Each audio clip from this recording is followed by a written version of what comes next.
Will the Water and Infrastructure Committee of November 17th, 2025, please come to order. The time is 1:34 p.m. May I ask that all participants keep all noise-making devices quiet. I'm your chair, Tom Cook. Members, per the Sunshine Law, please identify by name who, if anyone, is in the room, vehicle, or workplace with you today, exclusive of minors. I would also like to ask the department representatives who have joined online to please also turn on your cameras when it's your time to speak. Now, I'd like to introduce the committee members. Vice Chair Yukile Sugimura, good afternoon.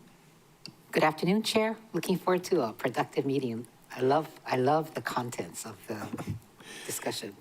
Councilmember Gabe Johnson, good afternoon. Good afternoon, Chair, council members, community members. There's no testifiers here at the Lanai District Office, and I'm alone in my workspace and ready to work. Thank you. And Council Chair Alice Lee, good afternoon. Good afternoon, Chair. I'm here in my workspace alone, except for a minor feline who's sleeping on the windowsill. And Member Tamara Paulton, good afternoon. Good afternoon, aloha winala and lona I kamakahiki. And Councilmember Kiani Rollins Fernandez is excused. Councilmember Shane Sinensi, good afternoon, sir. Hey, aloha and lona I kamakahiki. Sorry, my tardiness. I'm just dropping off of a meeting here by myself. I'm here at my home office, and no testifiers in Hana, Chair. And good afternoon, Councilmember No'olani U'uhajins. Aloha, Chair. Currently, I'm alone in my personal vehicle, but in about 24 minutes, I'll have one minor, and about 34 minutes, I'll have two minors. Thank you. Thank you. From the Department of Water Supply, we have Director John Stuffelbein. Is John online? Good afternoon, Chair. I'm here. Thank you. Good afternoon. Welcome. And James Jensen, Engineering Program Manager, is in the house. Mahalo, Chair. From Corporation Counsel, we have Deputy Corporation Counsel Caleb Rue. Good afternoon, Chair. From the City and County of Honolulu Board of Water Supply, we want to welcome Barry Usagawa. Hello, everybody. From One World, One Water LLC, in the afternoon, later in the day, we'll have Christian Reynolds. Members, without objection, I would like to designate Mr. Usagawa and Ms. Reynolds as resource persons under Rule 18A of the Rules of the Council due to their expertise in today's subject matter. No objections. Thank you. And from our OCS committee staff, we have CUNY Hurdle, Jared Pasquale, Lori Antengan, Carla Nakata, and Jean Pokipala. And I want to say how much we appreciate you all at OCS. Please see the last page of our agenda for information on the meeting connectivity. Good afternoon, everyone.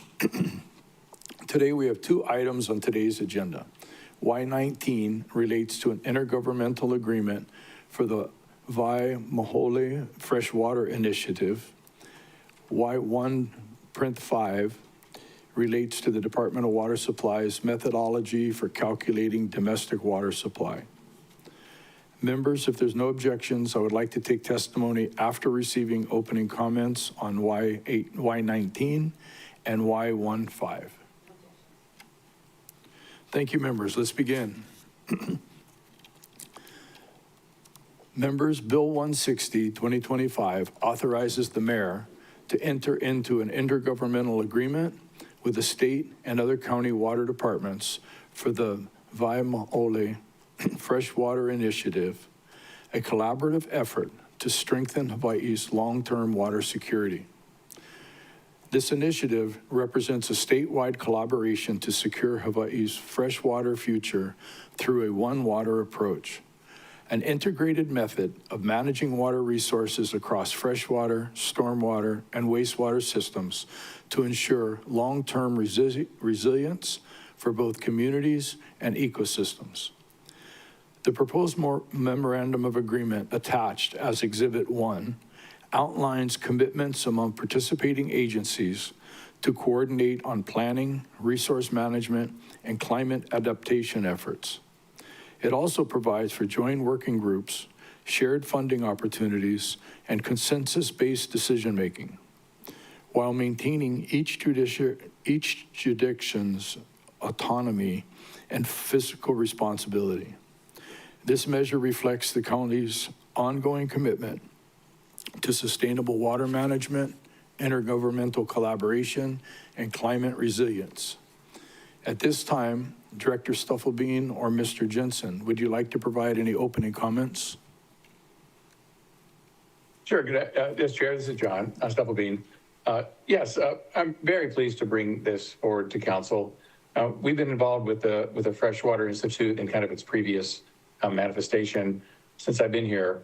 And it really is a wonderful opportunity to both take advantage of the expertise that they bring to the table, as well as an opportunity to partner with the other counties in the state as we work on these goals together in kind of the unique way that it has to happen in Hawaii, right? So this really, it's a really wonderful group. I've been to one of their meetings in that kind of their previous way they were formed.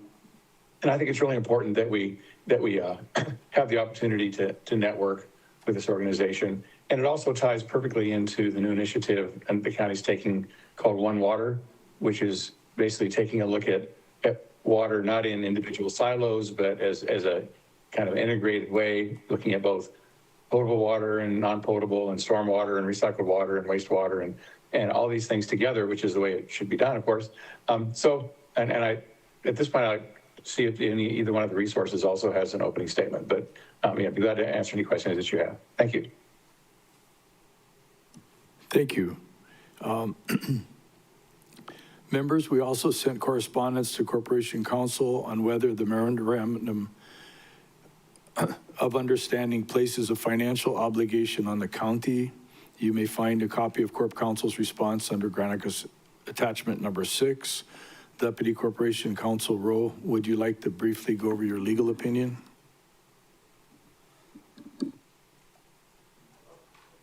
Yes, thank you, Chair. So we were primarily asked in responding to whether or not this even needed to come before council as an intergovernmental agreement.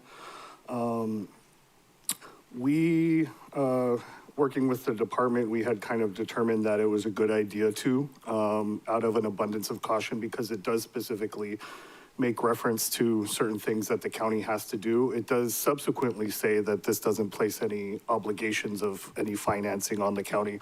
So those were a little bit conflicting with one another. However,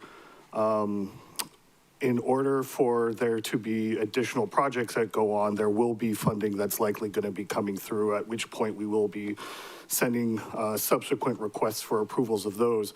But in order to really even generate those projects that are going to require the money, it's going to require staff time to be involved. So we thought, just in abundance of caution, we should bring this to the council.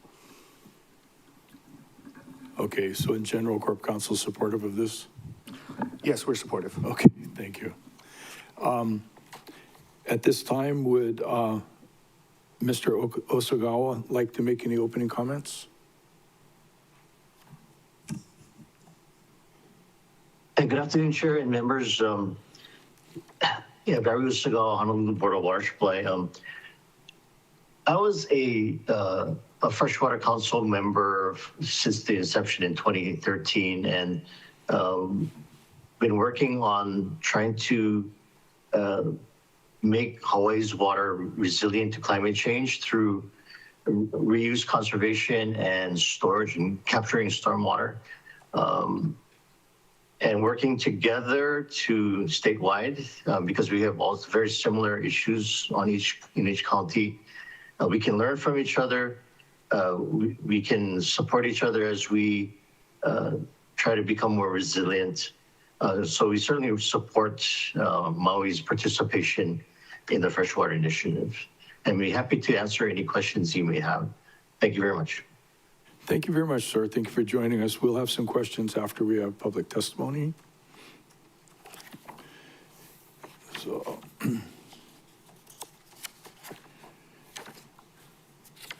so members, do we have any testifiers? Yes, Chair, we have one testifier signed up. Okay, I'll go ahead and read the testifier stuff.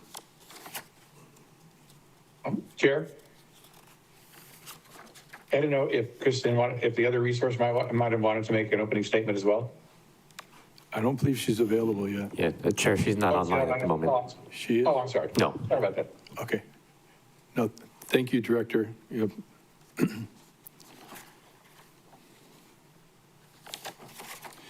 Okay. Anyone wishing to testify, please sign up in the lobby, join the online meeting, or call in the phone number noted on today's agenda. For online testifiers, please click the raise your hand button. For those calling in, please follow the prompts via phone *5 to raise and lower your hand, and *6 to mute and unmute. Please ensure your name on Microsoft Teams appears as the name you prefer to be referred to, or as anonymous if you wish to testify anonymously. If you are in person, please notify staff that you would like to testify anonymously. Otherwise, please state your name for the record at the beginning of your testimony. Written testimony will continue to be accepted and can be submitted via e-comment at mauicounty.us/agendas. Staff will enable your microphone and video when it is your turn to testify. Oral testimony is limited to 3 minutes per item. If you are still testifying beyond that time, I will kindly ask you to complete your testimony. You can view the meeting on Akaku Channel 53, Facebook Live, or mauicounty.us/agendas. Decorum will be maintained throughout the meeting. Breaching decorum includes anything that disrupts the orderly management of the meeting. Violating of decorum may result in your removal from the meeting. At this time, I'd like to open public testimony for Y19. Staff, please call the first testifier. Thank you, Chair. The first testifier is the Royal House of Hawaii on Teams.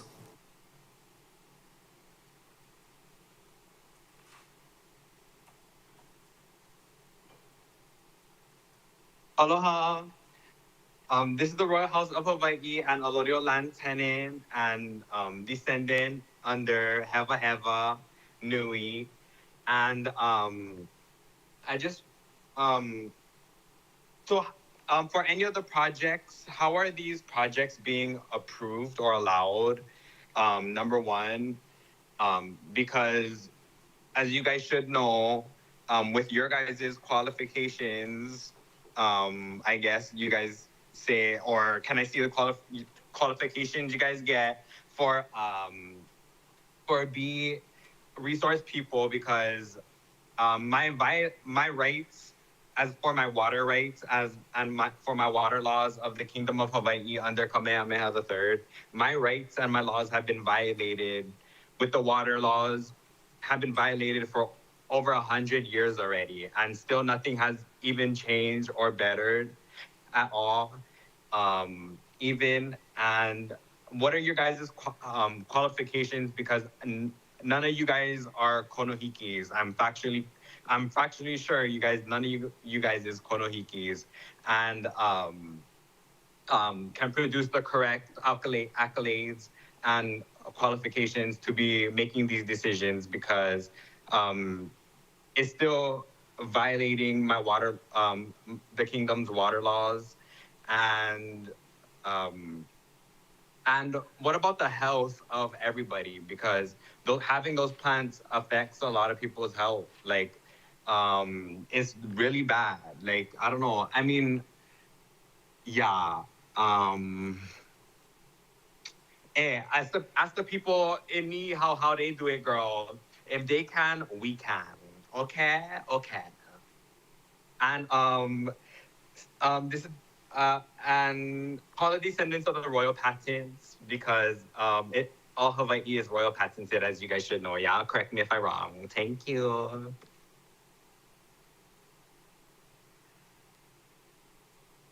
Thank you. Staff, any other testifiers?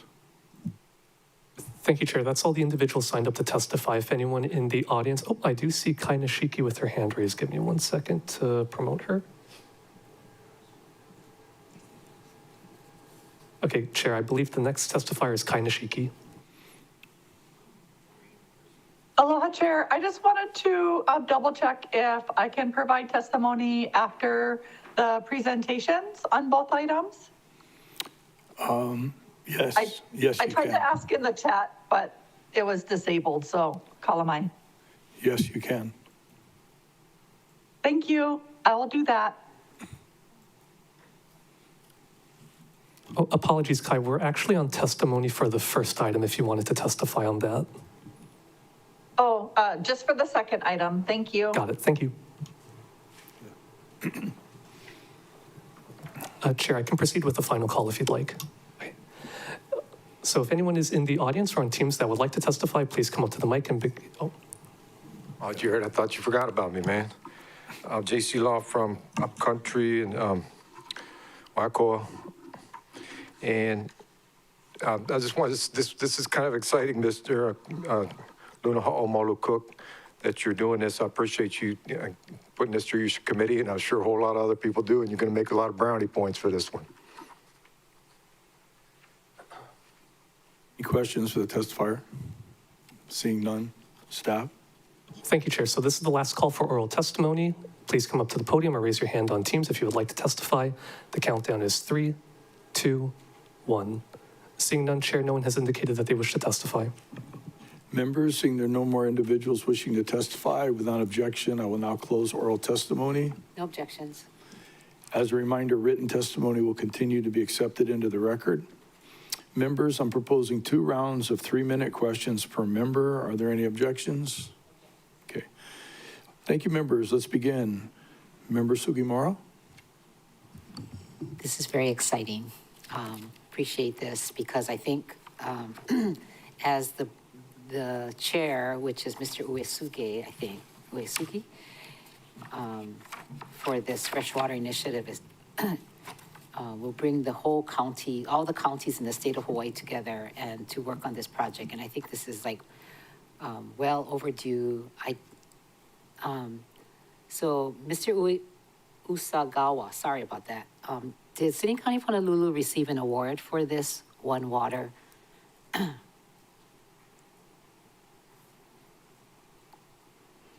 Approach? I'm sorry, did you say we received an award? Yeah, did you? You did, Yeah, right?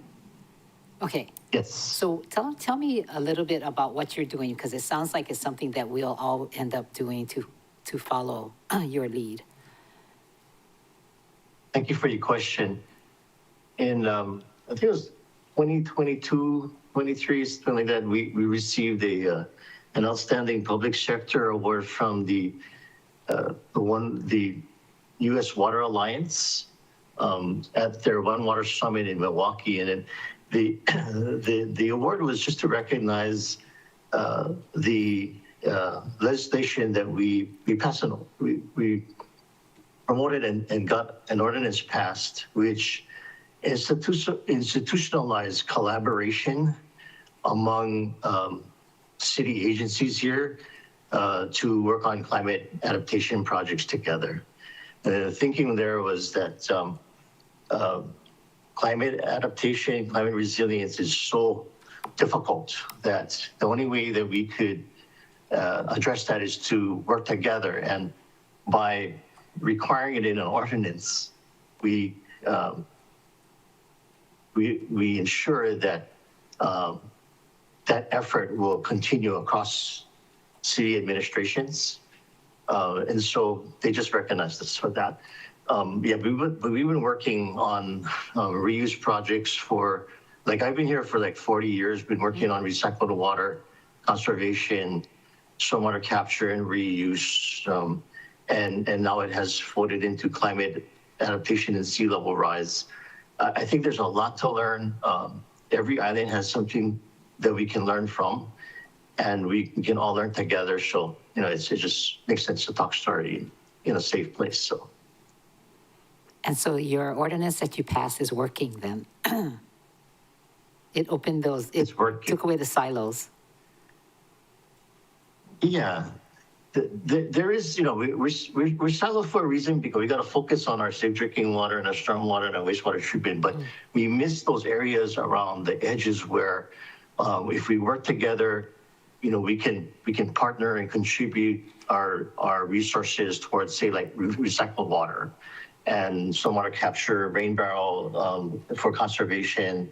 There's a lot of opportunities that perhaps get missed if we don't see the bigger picture and see where our responsibilities can overlap and become more resilient that way. So it's been productive so far. Very good.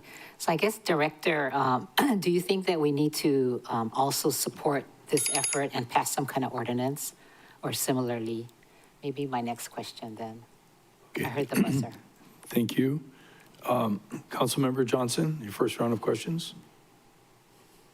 Sure. Thank you, Chair. First off, thank you, Director Busagawa, and everyone who's joined us today. This is really interesting work.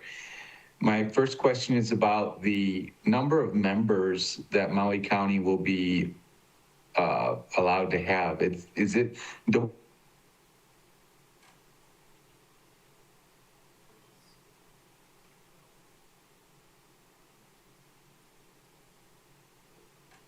Hello?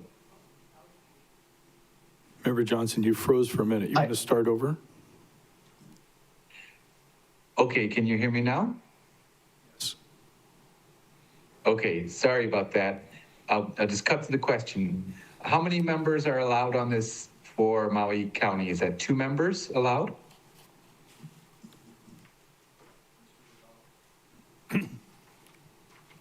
Yeah, so I can answer that, Chair. So basically, each agency is a member.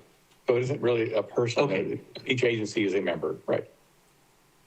All right, sorry, thanks for that. So 2 agencies are allowed for Maui County, is that correct then? But no, the agency would be Maui County. So we're the. Oh. Yeah.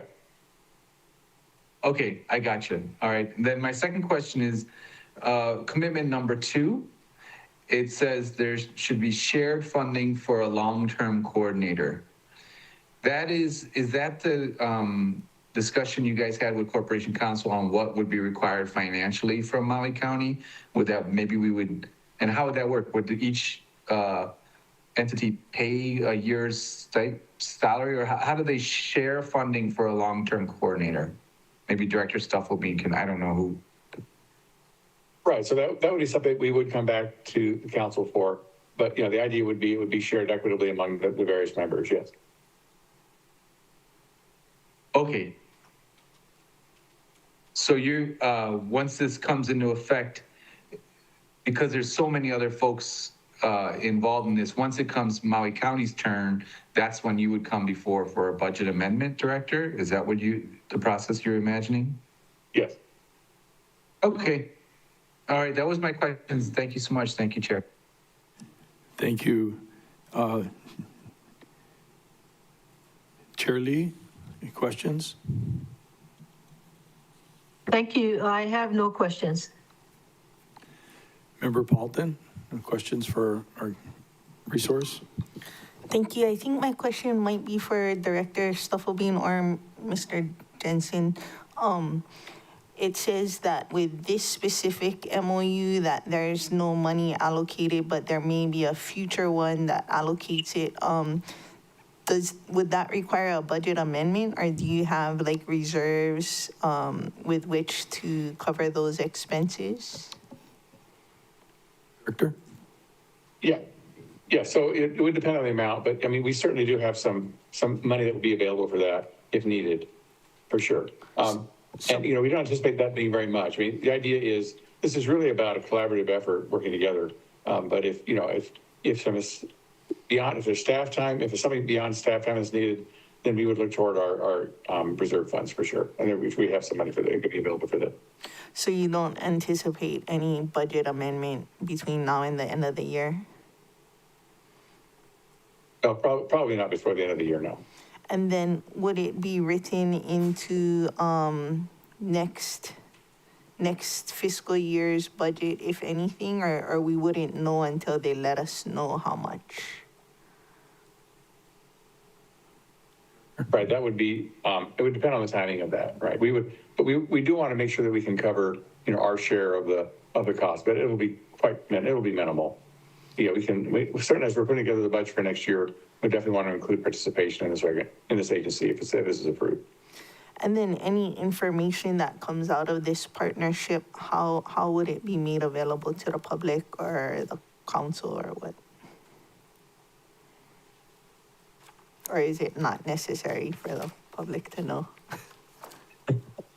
Director? But everything, of course, would be completely transparent in terms of what's going on with the organization. So. Okay. Is there a website for the organization or something? Director or Mr. Ogawa?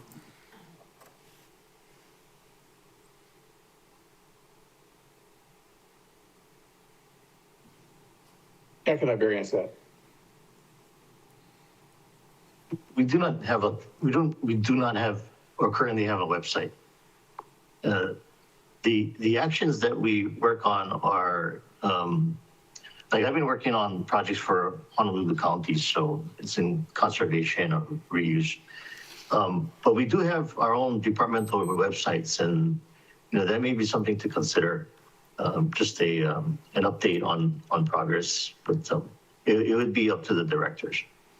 Okay.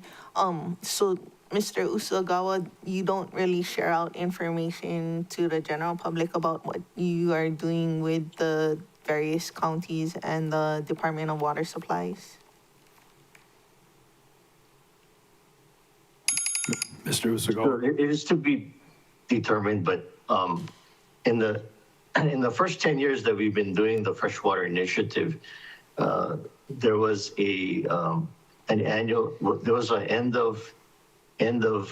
there's a final report that is available on the website on our accomplishments over the 10 years. So, they did use, it was led by the Hawaii Community Foundation. So the freshwater blueprint is on the website, as well as our accomplishments that were summarized in the annual report. Okay, thank you. Yeah, Chair, so I can much. add that. Oh, Go ahead. I'm sorry, Chair, can I add something? Director? Yeah, just, I guess for general information, we've just hired it's like a PIO, but it's an education person for our department. And she just started a few weeks ago. And so we are, putting a lot, our intention is to put even more on our website and make sure that words get out. So if anything significant comes out, as significant things come out from the Freshwater Initiative, my intention would be to put it on the website so everybody can see. Thank you. Thank you. Member Sinensi, you have some questions?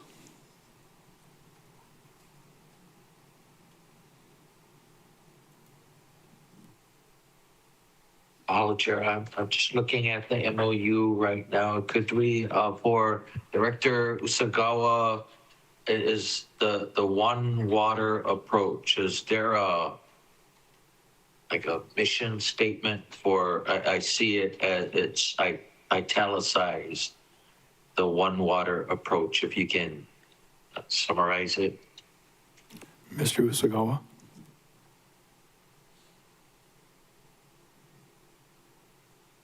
I should know that by heart, but let's see. We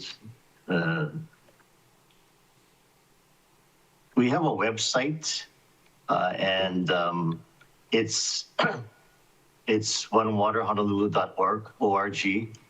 Our mission, our vision statement is collaborating for a thriving and climate resilient Oahu. So it's just because we started the One Water effort on Honolulu, so it's pertains to Honolulu, and the mission is statements. Let's see where that is. The mission of One Water Honolulu is to champion cost-effective and climate-resilient infrastructure services and natural systems for the people, culture, and sustainability of Oahu through integration and innovation and planning, implementation and maintenance. So that's our mission. So it's more more CIP projects to deal with water infrastructure. I mean, I would preface my question, the the Committee on Water Resource Management would still make water decisions as within the public trust. And this would just be more for CIP projects for water for municipal uses. Is either the director or Mr. Usagawa?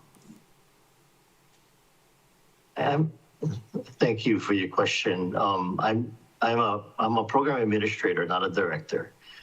But our conservation, so I've been working on our watershed management plans for several decades, and they certainly include infrastructure, but they also include opportunities for watershed management, forestry management, stream restoration.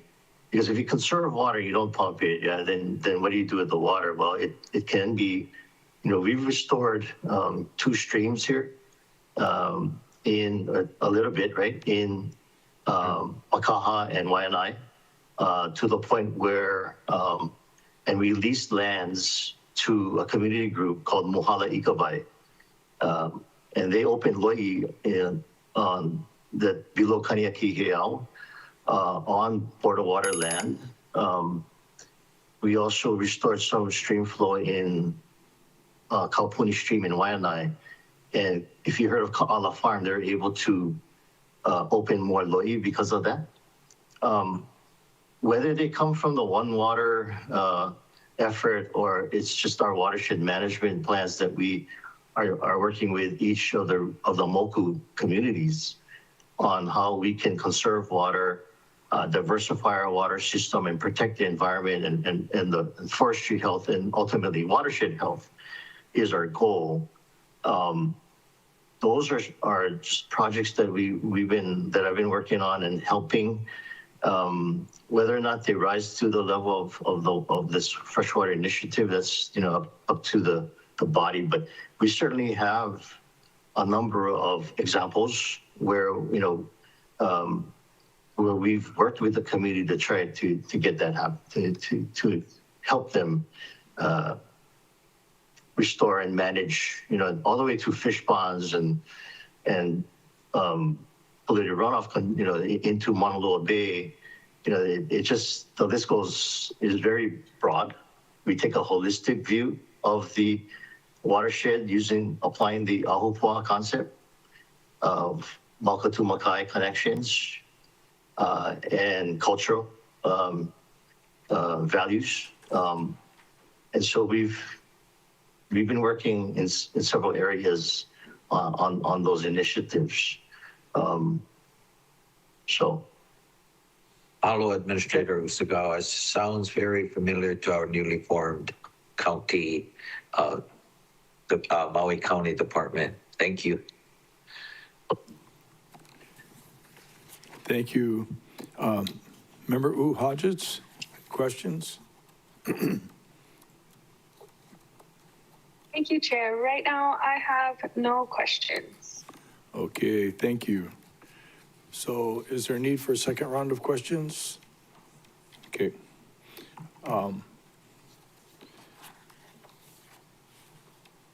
Would the director or anybody like to make, Chair will make kind of a statement. This is exciting because basically, especially in my district in South Maui, which is very arid, but we have right now a lot of R1 water.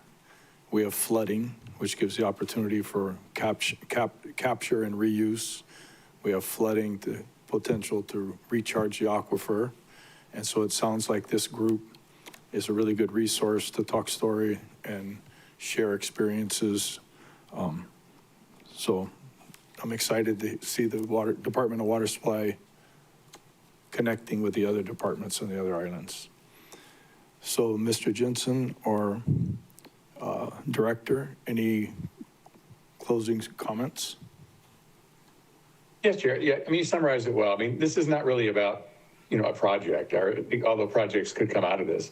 This is about helping us to have a better understanding. That's kind of the foundation for everything we do, whether it's how we operate the watershed grants, on our various programs, and helping us to get an understanding of what other counties are doing, lessons learned from other places, working together. So again, this is really just the value of networking with similar organizations to help us do things in a smarter way. Thank you. Thank you, Director. Mr. Usagawa, do you have any closing comments? I have no other comments, Chair. Thank you very much for joining us today, sir. Happy to help. Okay, seeing no further discussion, we'll move on to decision-making. The chair would like to entertain a motion to recommend passage of Bill 160, 2025 on first reading, incorporating any non-substantive revisions for clarity, consistency, or style. So moved by Member Sugimura, Second by Sinensi. seconded by Member Sinensi. To recommend passage of Bill 160, 2025 on first reading. Members, any further discussion? Seeing no further discussion, all in favor, please raise your hand and say aye. Aye. Aye. Chair, that's 6 ayes, 0 noes to excuse. Aye. Oh, Oh, no. 7. 7 ayes, 0 noes, 1 excused. Member Rollins Fernandez, motion passes. Thank you, members. This will move on to the full council for full council's consideration. And let's take a 2-minute recess. Okay.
Okay, members, welcome back.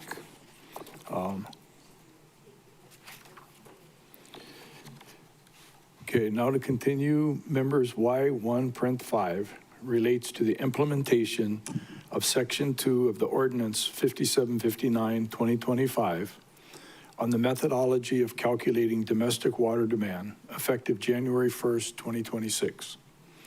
Chief Engineer James Jensen, PE, will present on the equivalent single dwelling methodology, ESD. The presentation will cover how the department may calculate water source development credits, the data and analytical framework supporting the new system, and the coordination with ongoing conservation planning efforts. This methodology also supports the department's fiscal year 2027 budget planning and potential updates to impact fees. You may find Mr. Jensen's presentation under Granicus Attachment Number 1. At this time, Director Stufflebean or Mr. Jensen, would you like to provide any opening comments?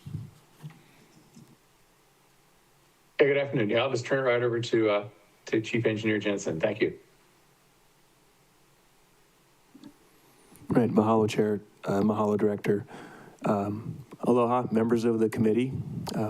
My name is James Jensen. I'm the Chief Engineer for the Department of Water Supply.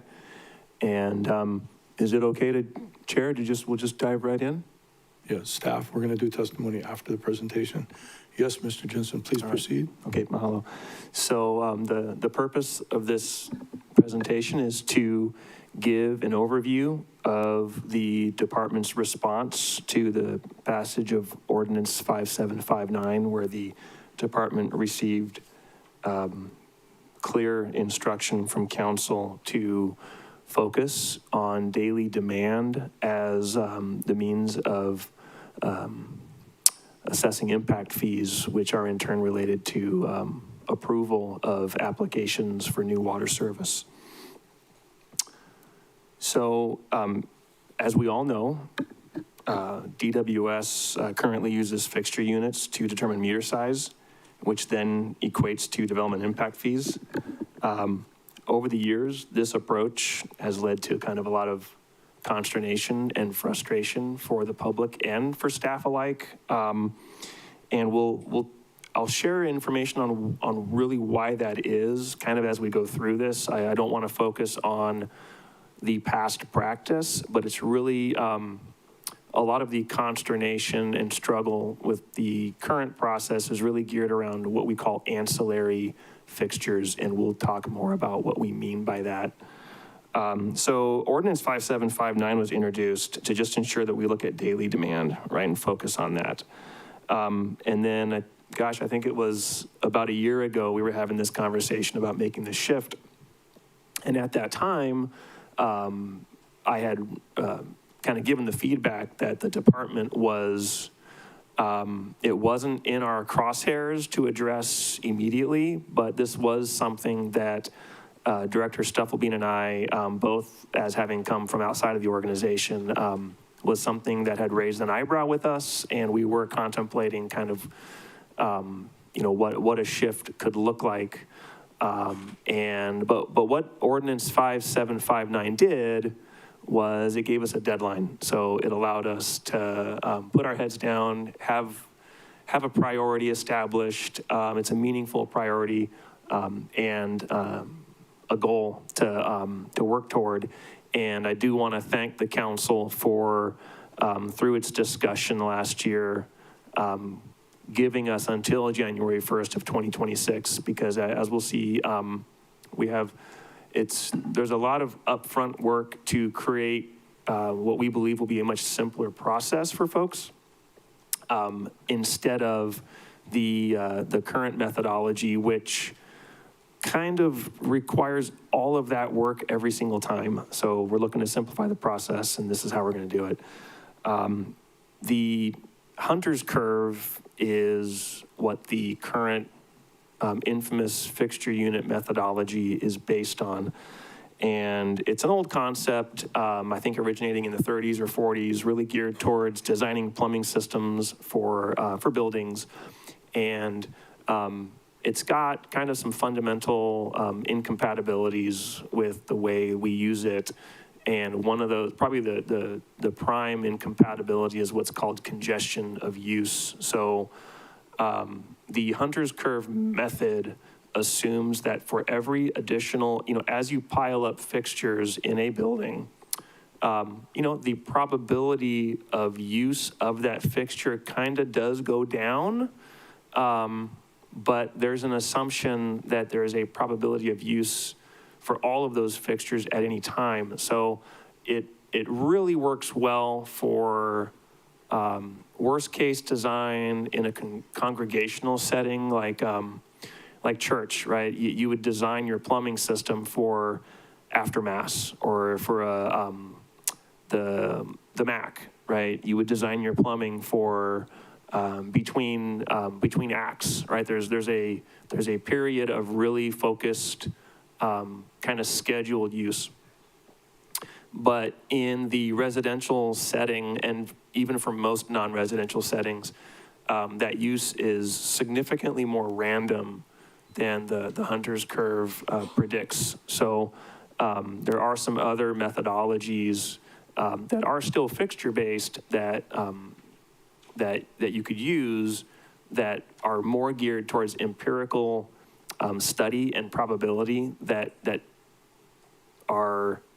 would come across as significantly less conservative. So the Hunter's method is very conservative, and that's kind of that's the primary issue with that method. And then when we're doing fixture units, someone gets to a maxed out 5/8, and we're arguing over a double-headed faucet or a double-headed shower head, or 2 sinks in a bathroom. When in a his and her situation in a bathroom, someone might be showering and someone might be brushing their teeth. But you really, there's certain combinations where there's really not an extra use that's going to happen just because there's an extra fixture. So the unit demand principle is a methodology where we seek to establish a standard of usage from which we can measure all other uses. And we'll talk a little more about what I mean by that here in the next slide. So just wanted to give a quick overview of impact fee systems of other islands. So the Honolulu Board of Water Supply, they actually do sell fixtures on a per fixture basis. The County of Hawaii, their fees are based on meter size or a specific charge per lot, dwelling unit, or equivalent unit, kind of whichever is greatest. And Kauai Water, their fees are based on a combination of meter size, subdivision lots, multifamily unit count, et cetera. So we do see, while the unit demand methodology is very common throughout the industry on the mainland, we do have agencies here in the islands that have it somewhat adopted anyways, because based on looking at how many dwelling units are in this project, how many or equivalent units or multifamily units like the Big Island and Kauai use. So the shift we're making is, I would say, I don't want to say it's better than Big Island or Kauai, but it's not without precedent in the islands, and it's not without precedent within the industry by any means. So let's talk more about the unit demand principle, right? So our goal is, sorry, I hate reading straight from the slides, but it's to identify a unit of usage from which all of the uses can be measured and or approximated, right? So I do want to continue to stress that we are approximating, right? We're not looking to be super precise. The goal is to be generally accurate. So we want to be within the right target. We want to simplify the process. And when we talk about being accurate but not precise, I'd like to just go over, this is my favorite bullseye chart that I've used over the years whenever we're talking about accuracy versus precision. So, everybody wants to be the bottom right? You're super accurate, you're super precise, just nailing it every time. We deal in reality, we don't deal in ideal conditions. So for us, the bottom left chart would still be great, right? High accuracy, maybe low precision, but always in a good ballpark. And I would even say for us, right, when you're talking about a bullseye, you're approaching the center, so you're always approaching that center, right? But if you look at the upper left bullseye chart, just pretend that anything that's above the middle of that chart is over the target usage, and then anything below the center of that chart is below the average usage, right? You can have, if you have one user who's a little bit over and one user who's a little bit under, they converge toward the average. So in my opinion, even being in the upper left would be, I think, a pretty positive outcome. So when we talk about where the current process, like where does the current process lie on one of these charts? Upper left at best, probably missing the chart in a lot of respects. And the reason that is because of what we call ancillary fixtures. And these are fixtures that on our current methodology, they lead to a prediction of increased demand, but they're really more geared towards shifting usage within a home. So for example, if you've got 2 sinks in a bathroom, odds are that that second sink is not going to be used in addition to the first sink and the shower and the toilet, right? Or a quarter bathroom in a garage or a wash basin in a garage. If you are wrenching on your car in the garage and you're going to wash your hands or use the toilet, you're just going to do it in the garage rather than going inside. So that usage it's simply happening in a different location.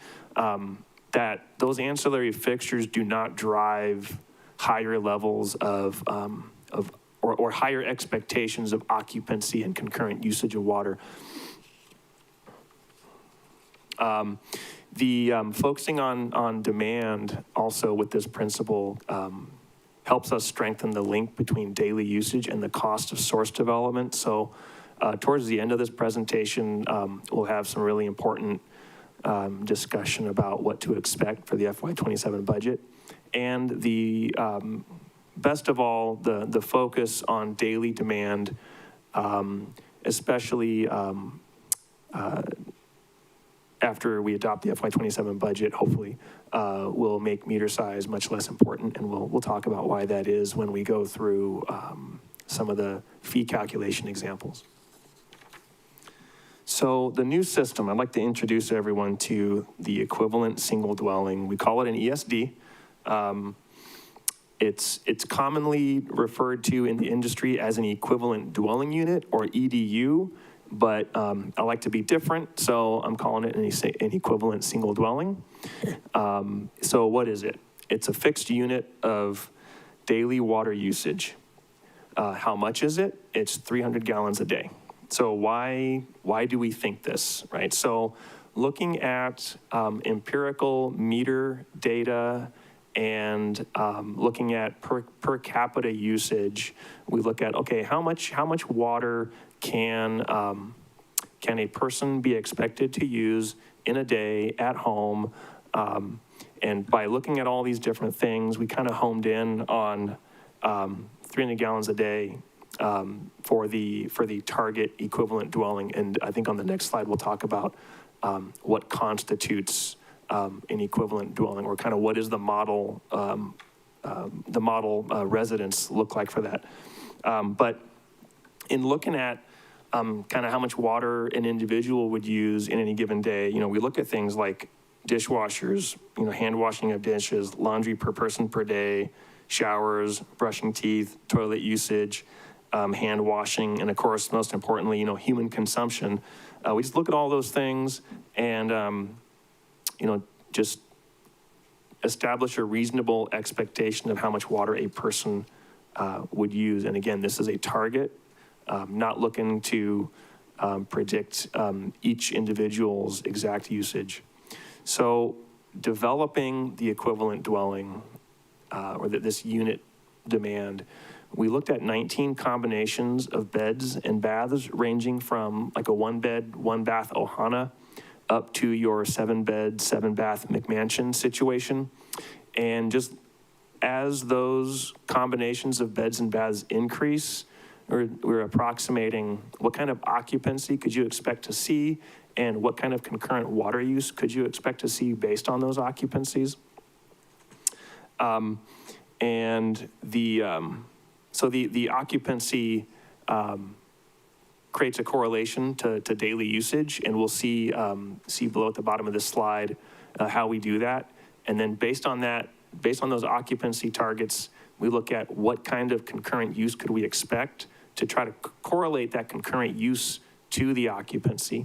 So where we landed on all of this was that an equivalent single dwelling is 4 to 6 occupants living in a 4-bed, 2-bath home.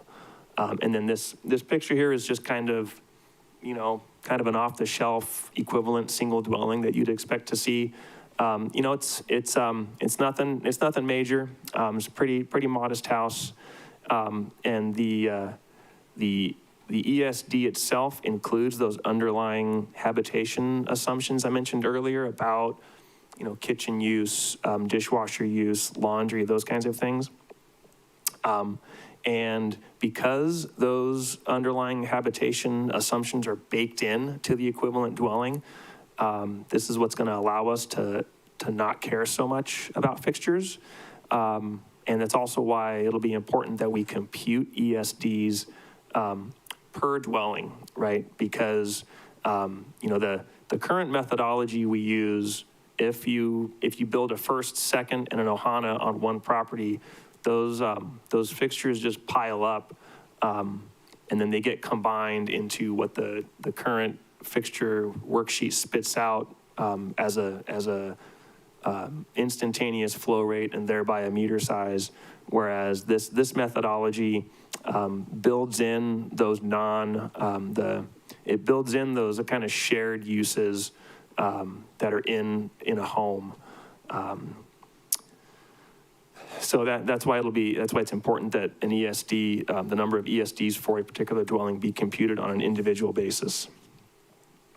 So this slide here is just kind of to describe our development of a predictive equation. So this is how we will compute an equivalent single dwelling for any particular residence. So without going through kind of what the equation is, this was developed numerically by, and I'll try to hopefully don't put anybody to sleep while trying to explain this, and I hope this makes sense. It's a little tricky to describe, but what we did was we looked at target, we developed 2 targets. One target was based on daily usage, and which was of course based on an expectation of occupancy. And the second target was targeting concurrent use. So we took these targets, and then through kind of guess and check, we ran these calculations for the different combinations of bedrooms and bathrooms, and for the in aggregate, and this is just a combination of the daily usage results and the concurrent usage results, the ESD equation was equal to the target values 10% of the time. It was within 0.1% of both target values 80% of the time, and it was within 0.2 of the target values all the time. And below that is kind of what that bullseye chart would look like, with the center being spot on, and then every ring going outward being 1/10 of an ESD off. The middle column is just a comparison of how the equation fared against the daily usage results. So a little over 40% of the time it was equal. 95% of the time it was within 0.1, and then it was always within 0.2. And then to the far right was concurrent use results. So we were almost equal 50% of the time, within 0.1, 90% of the time, and within 0.2, 100% of the time. So if we go back to the left-hand chart in aggregate, we were equal to both targets 10% of the time, but we were equal to one or the other in many of those outputs. You can see we're 40% on the daily and almost 50% on concurrent. So the 10% on the aggregate might sound low, but we were usually hitting one of those targets.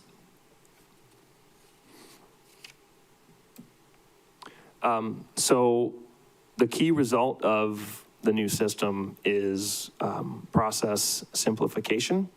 So how will this process be simpler? So, you know, by doing all of this, nerdy stuff in the background, the way that it should change the experience for our customers is that we say, hey, we just want to count bedrooms and bathrooms, and we're not going to worry about ancillary fixtures. So by just focusing on beds and baths is super simple for an architect to put that on the plan, super simple for our staff to look at, and we don't, you know, we don't get into arm wrestling over that one fixture that puts you over the limit and triggers triggers an upgrade and more money, and we don't have that risk of a fixture being missed. You know, plumbing plans are they're not the easiest thing to look at. You can get a little cross-eyed. So just focusing on beds and baths it just makes it simpler. And to be honest, beds and baths are a far superior predictor of daily usage than fixtures. And then the predictive equation that we developed to compute ESDs, our staff is already looking at current applications they're processing and running it through the calculator to kind of see how it goes. And it's very fast, very simple. Another element that makes this process simpler is to standardize meter sizing to a degree of accuracy that is, or a degree of precision that is much lower than the fixture-based methodology. So with fixtures, you end up with, you could have, those extra ancillary fixtures that don't really equate to additional usage, and you get penalized, and you get kind of pressured into maybe reducing those fixtures, or if you're in a situation where you can't really afford to make that upgrade, then you kind of end up having to back down, even though what you're asking to do probably wouldn't result in more impact to the system. Whereas if you are adding more potential for human habitation, that's really where the impact is, and that's where we need to focus. So looking at standardized meter sizing, this was that balance between, because we do need our meters to measure accurately. If they, if we're trying to shove too much water through a meter, we get high velocity, we start to get, you can start to get that air bubble formation. And then the way these meters work, they're ultrasonic. They use what's called transit time technology.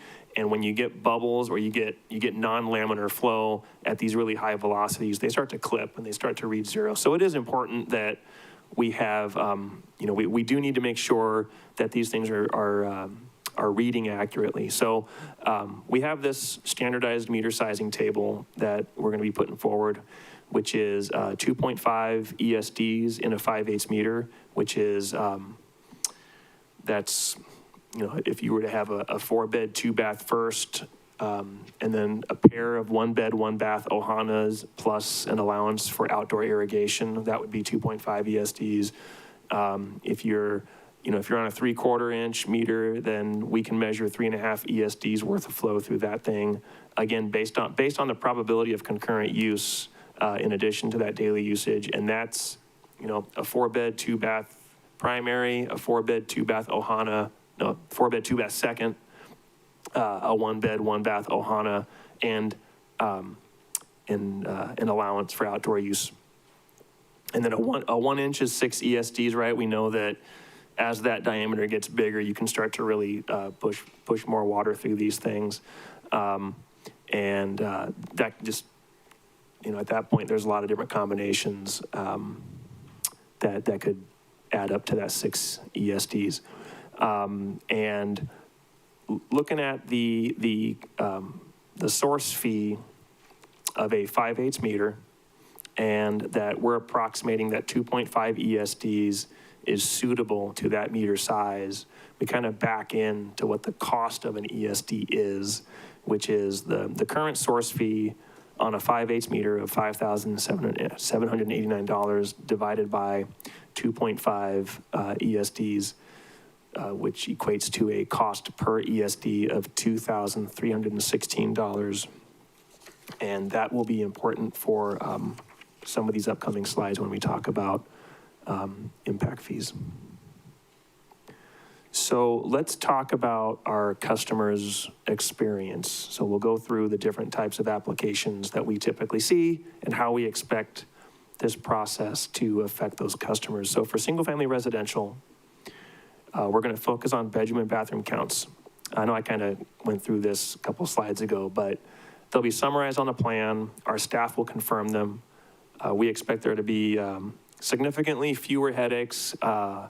We know that when we start this process, even though our staff is kind of getting their feet wet with changing how they look at plans and kind of beta testing this program, we're not going to be out the chutes perfect. There will be growing pains and a learning curve for the designers and for our staff as we just, we've been on fixtures for so long. We're just going to all have to adapt together. Overall, I expect everyone's experience to be vastly superior than to the fixture unit situation. But there will be, we're going to sprint as fast as we can, and we're going to stumble along the way, but we'll get up and keep running. And one thing I wanted to mention here is, we're going to be looking at bedrooms and bathrooms, and rooms that are designed like bedrooms will count as bedrooms. So, we'll pretty much just follow the Department of Health's mantra on that topic, which is it's a little loose, but it's basically if a room can be reasonably assumed to be for sleeping, it will be a bedroom. So that approach is already in place for how the state looks at septic systems. So we're happy to borrow that technique from them. So the approval process for single-family residential will be that we will confirm that a proposal is within the total ESDs of a meter size. So we still do have those kinds of limitations, but we don't have that hang up over the ancillary fixtures. For the rest of the current fiscal year, if we issue a new meter, then that customer will pay the full impact fee, and they'll be entitled to all 2.5 ESDs until FY27. We'll talk more about how that's going to change with the FY27 budget. 0.5 ESDs will be assumed for outdoor water use. And then the expectation is that most existing meters will be able to add an Ohana without issue. That won't be the case for everyone. It's really going to depend on how many ancillary fixtures somebody has. So if you have, multiple dwellings on a 5/8 meter, it's possible that you might compute to have 3 ESDs. That would probably be because you don't have any ancillary fixtures, right? These are all, you could have multiple 3-bed, 1-bath homes. You don't have wash basins in the garage or toilets in the garage. You don't have you don't have anything that would penalize you under the current methodology. So in that kind of a situation, there's a good chance that you won't get that immediate term benefit from this system. But our observation and experience is that ancillary fixtures drive a lot of the issues we have. So this system will shift away from worrying about those ancillary fixtures. Let's talk now about multifamily. So ESD computations will be the same as single family because again, we're looking at each dwelling unit.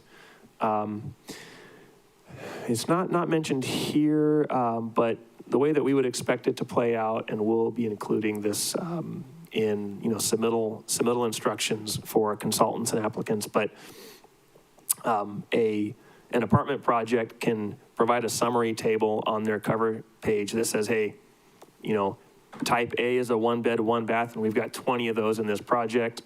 Type B is a 2-bed, 1-bath, we got 20 of those, and type C is 2-bed, 2-bath, and we got 20 of those. So with that information from the applicant, we can quickly compute their ESDs because we can just compute what is it for a 1-1 and multiply it by how many they have and do that for each unit type. And the outdoor usage will be separately estimated, and then that'll be included and it converted to ESDs and included. So because the water usage in a multifamily setting is different than in a single family setting, we were able to standardize meter sizing a little differently. And what we did here was we used the International Association of Plumbing and Mechanical Officials water demand calculator, and we basically ran models of different multifamily projects from 5 units to 20 units to 50, 100, 150, 200, 300, just ran a bunch of different multifamily unit counts, and just using what that model floor plan would be, developed a curve that we were able to use to create this table of standard meter sizing. So what we got was that a 1-inch meter would serve up to 16 ESDs, an 1.5 inch up to 60, a 2-inch up to 120, and a 3-inch up to 240. And then, because this is, again, looking for a target, looking to reduce the amount of work needed to be done from application to application. If an applicant and their consultant want to do their own custom calculation to size the meter, we would invite them to go ahead and use that water demand calculator, just because, if you're on the cusp of a meter size, there's a decent chance that maybe you can do your own calculation, but you don't have to do that. You can just use a standardized table and be good to go.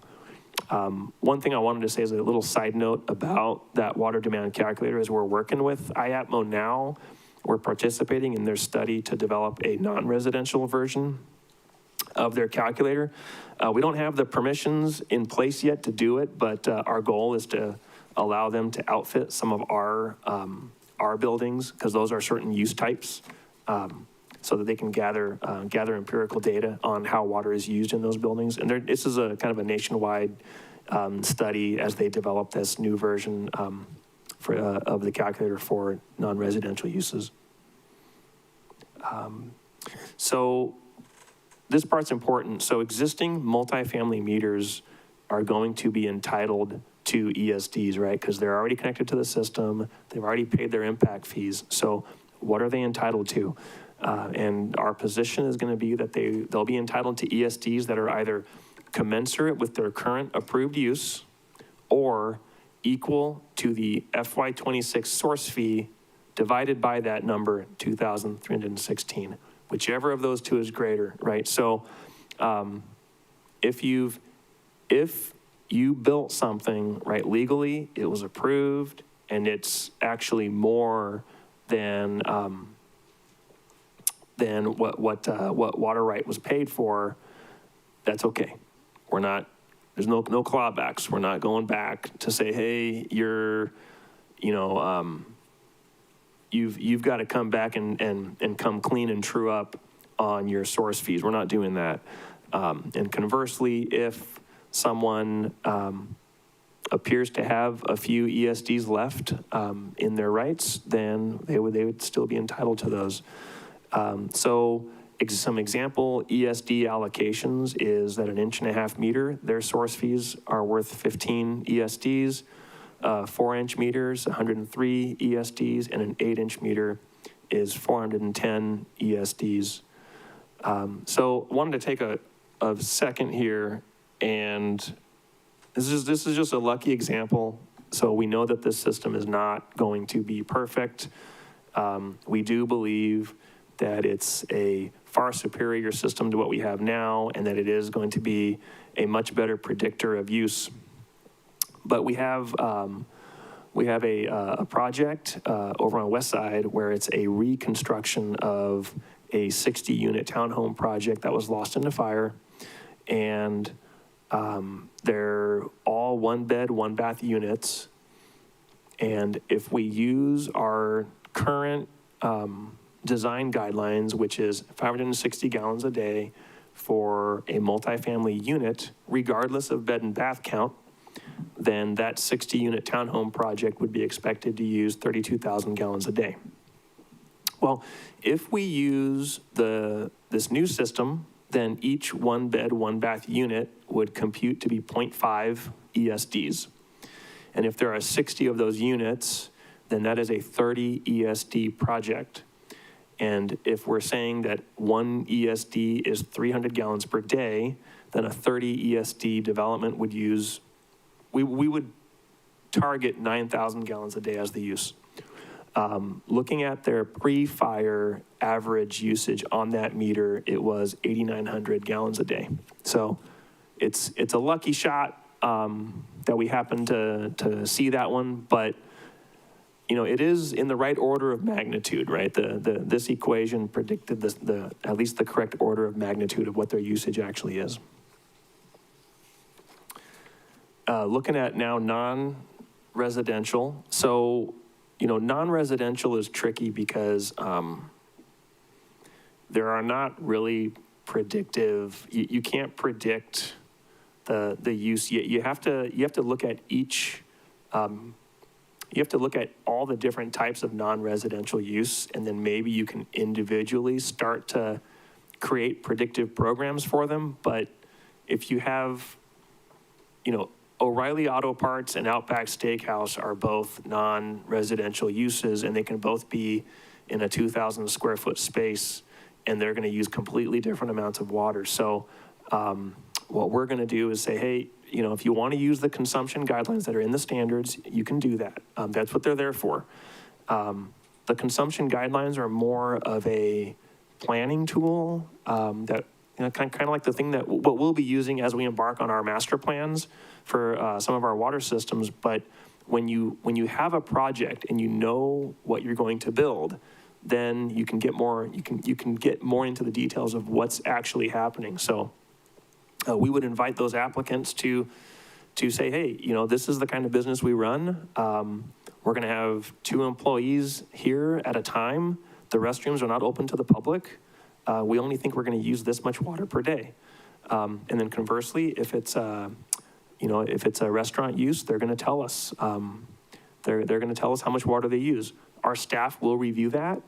And if you know, you've got custom calculations being stamped and signed by a licensed professional, we don't expect it to be worth it to the consultant to you know, kind of falsify those calculations, because we're still going to review them and we're still going to make sure that they pass muster. But it's not really going to be worth it to the consultant to, you know, intentionally put together incorrect calculations. That's, it's just, at least my experience as a consultant was my license was not worth it to me for one, you know, for one client to kind of tell me how to do my job, right? So we'll still review it and we'll still convert that daily usage to ESDs. For meter sizing calculations, there's, if a consultant wants to, they can use American Water Works Association Method 22. There will be, you know, the IAPMO demand calculator for non-residential. Maybe late next year that might come out. So once that's available, we'll invite folks to use that. There's a lot of different ways to prepare those calculations that would be used for sizing the meter.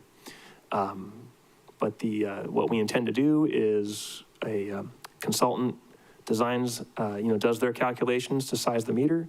and then they'll request that meter, and then they'll pay the fees that are associated with storage and transmission. And this part of the process will be unlocked with the FY27 budget when we separate that source fee from the meter fee. And we'll talk about that here in the next slide.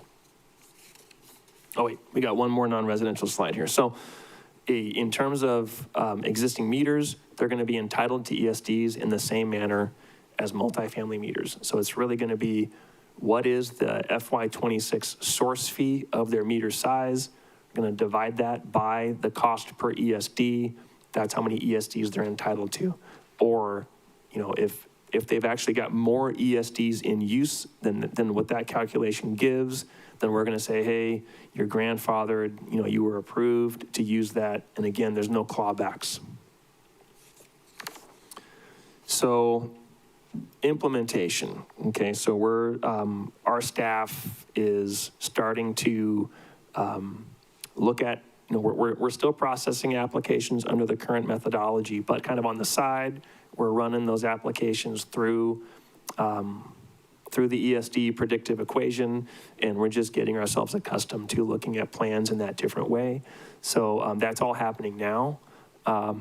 And you know, come January 1st, we get this up and running. So our goal is to hit the ground running, I guess, January 2nd, technically. It'd be great if we could roll this out a little sooner, because there's nothing stopping us from rolling out sooner other than being prepared. But we know that there will be some hiccups, but that's okay. I think as we look at new applications under this new system, it won't take long to really get used to it. We already are. It's just I guess we'll be riding a bike with a slightly different shaped handle. It's a little funky at first, but it won't take long before we're very comfortable. And then with the FY27 budget, we're going to do the very important action of separating the source fee from the meter size. So that's that will make that will be a kind of an upgrade to the process that we're excited about. So that's my segue into FY27 budget sneak preview of the source component of the water system development fee. So as I mentioned earlier, you know, one of our goals is to separate that source fee from the other impact fees that are all nested within that meter fee. We're not committed entirely yet, but the department is contemplating just eliminating the 5/8 meter altogether and adopting the 3/4 as a minimum meter size. And one of the reasons for that is 3/4 inch, a 5/8 meter is a 3/4 inch meter with an insert. So it's, you know, it's kind of burdensome to have 5/8 in our yard. So it's really just simplifying things from an operational standpoint. And the kind of the realigning of our impact fees opens the door to this. So that's not just folks, you know, paying higher fees. So we're looking at that development fee and the structure, and we'll be proposing changes in the FY27 budget. And those fees, or the fee that we're proposing, we're going to develop that by looking at recent source development cost figures as they relate to the quantity of ESDs created. So this is a preliminary estimate of what that source fee will be. So let me get some cool pictures of a well site development. So the most recent cost to develop a well is roughly $18 million. And the amount of source provided by that well is 0.96 million gallons per day, and which is 3,200 ESDs, because we take the 0.96 MGD and divide by 300 gallons per day. So the resulting source fee per ESD is the $18 million figure divided by the 3,200 ESDs, which equals $5,648 per ESD. And We do understand that this is a 2.44x increase in the per ESD fee. So here are some sample impact fee calculations. So I'm just going to read through these four. So if you are building a first house, so the first one is you got a 3/4 inch meter and you're either building your first house or you're going to build out all the ESDs that we can serve with that meter. The current fee is $18,884. If you're building your first house, and it's a 4-bed, 2-bath, which is 1.0 ESDs, and we include the 0.5 ESD allowance for irrigation, that would be 1.5 ESDs, then your fee would be $18,293. If you build, the 4.2 first, 4.2 second, a 1.1 Ohana, and have your outdoor irrigation allowance, then your full fee would be $29,590. For a 300-unit multifamily project on a 3-inch meter, and these are all 2-bed, 2-bath units, and you're using 3,500 gallons per day of irrigation, your current fee is $279,380. Your new fee will be $1,566,880, and that is based on those all those multifamily units and the outdoor irrigation adding up to 251.7 ESDs. If for a commercial development that is going to use 3,000 gallons per day indoor, 600 gallons per day outdoor, on a 3/4 inch meter, the current fee is $18,884. The new fee will be $77,605. And then a 1-inch irrigation meter using 9,000 gallons per day. The current fee is $33,356, and the new fee would be $186,807. So why is this a better system? So again, early on, I mentioned that every application with the fixture unit methodology is kind of burdened with, it's burdened with a lot of work to get into the details of design. So not only is it a lot of work, but it's not particularly accurate. It's definitely not precise. So what makes this system good is that, we've been putting a lot of work into this, and all of these goofy things. This is, gosh, I forget this guy's name. Rube Goldberg, I think. So you have these charts where you got these wacky contraptions and all this crazy engineering stuff that leads to a mechanized, very simple task. So the hope is that all of this work we've put in leads to a very simple front end for the customer. And it's simpler, and in our opinion, it's more accurate.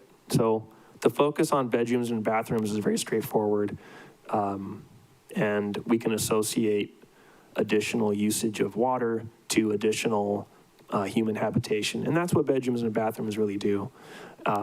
And it gives us an improved representation of actual use, and it allows better space for custom calculations for non-residential uses.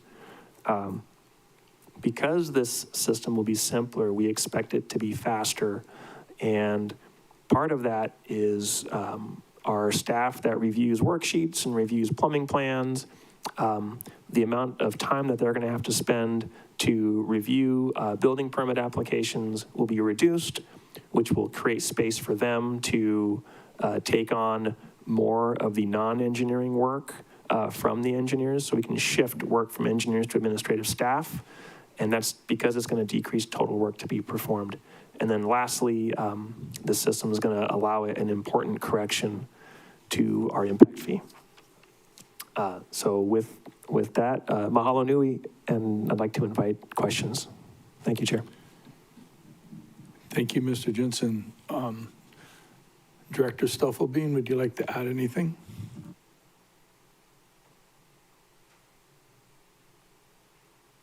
Yeah, thank you, Chair. No, I think James covered it really well. I think, the key point here is that we've come up with is a system that is more accurate and more equitable, and also significantly streamlines the process. And I think that's really what we're working at, is that we're trying to get through these permits more quickly, and this will enable us going forward to process them more quickly. And as James said, some more of the work can be done by administrative staff, bring our engineers to do engineering work, which is what we really want them to do. So yeah, I'm really pleased about the outcome of this, and really look forward to implementing it and doing, making it a better process and a more equitable process, for the county. Thanks. Okay, Chair, I'd like to thank both of you for the presentation. I've discussed this with you a few times over the last few months. I want to recognize all of the work that has gone into this, the research and really the deep dive to assessing what our source fees need to be and how this process could be simplified to the benefit of both the department and the customers. Staff, do we currently have testifiers? Yes, Chair, we have two testifiers. The first testifier is Kai Nishiki, to be followed by Tom Crowley.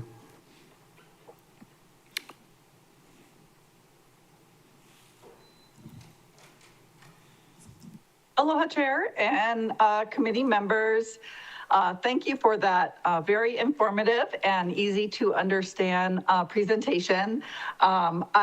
I hope that this body will seek a little bit of clarification on if this is how it correlates to the 2002 water system standards. Because in the 2002 water system standards, there are estimates for single family at 600 gallons per unit for the domestic consumption guidelines. And then, it's 560 for multifamily. So just trying to figure out if it's being proposed that this replaces the 2002 water system standards that DWS currently relies on to estimate water usage. And I really love that the data supports the lower water usage because, we've been saying that for a long time, that single family does not need to be utilizing the 600 gallons per day number.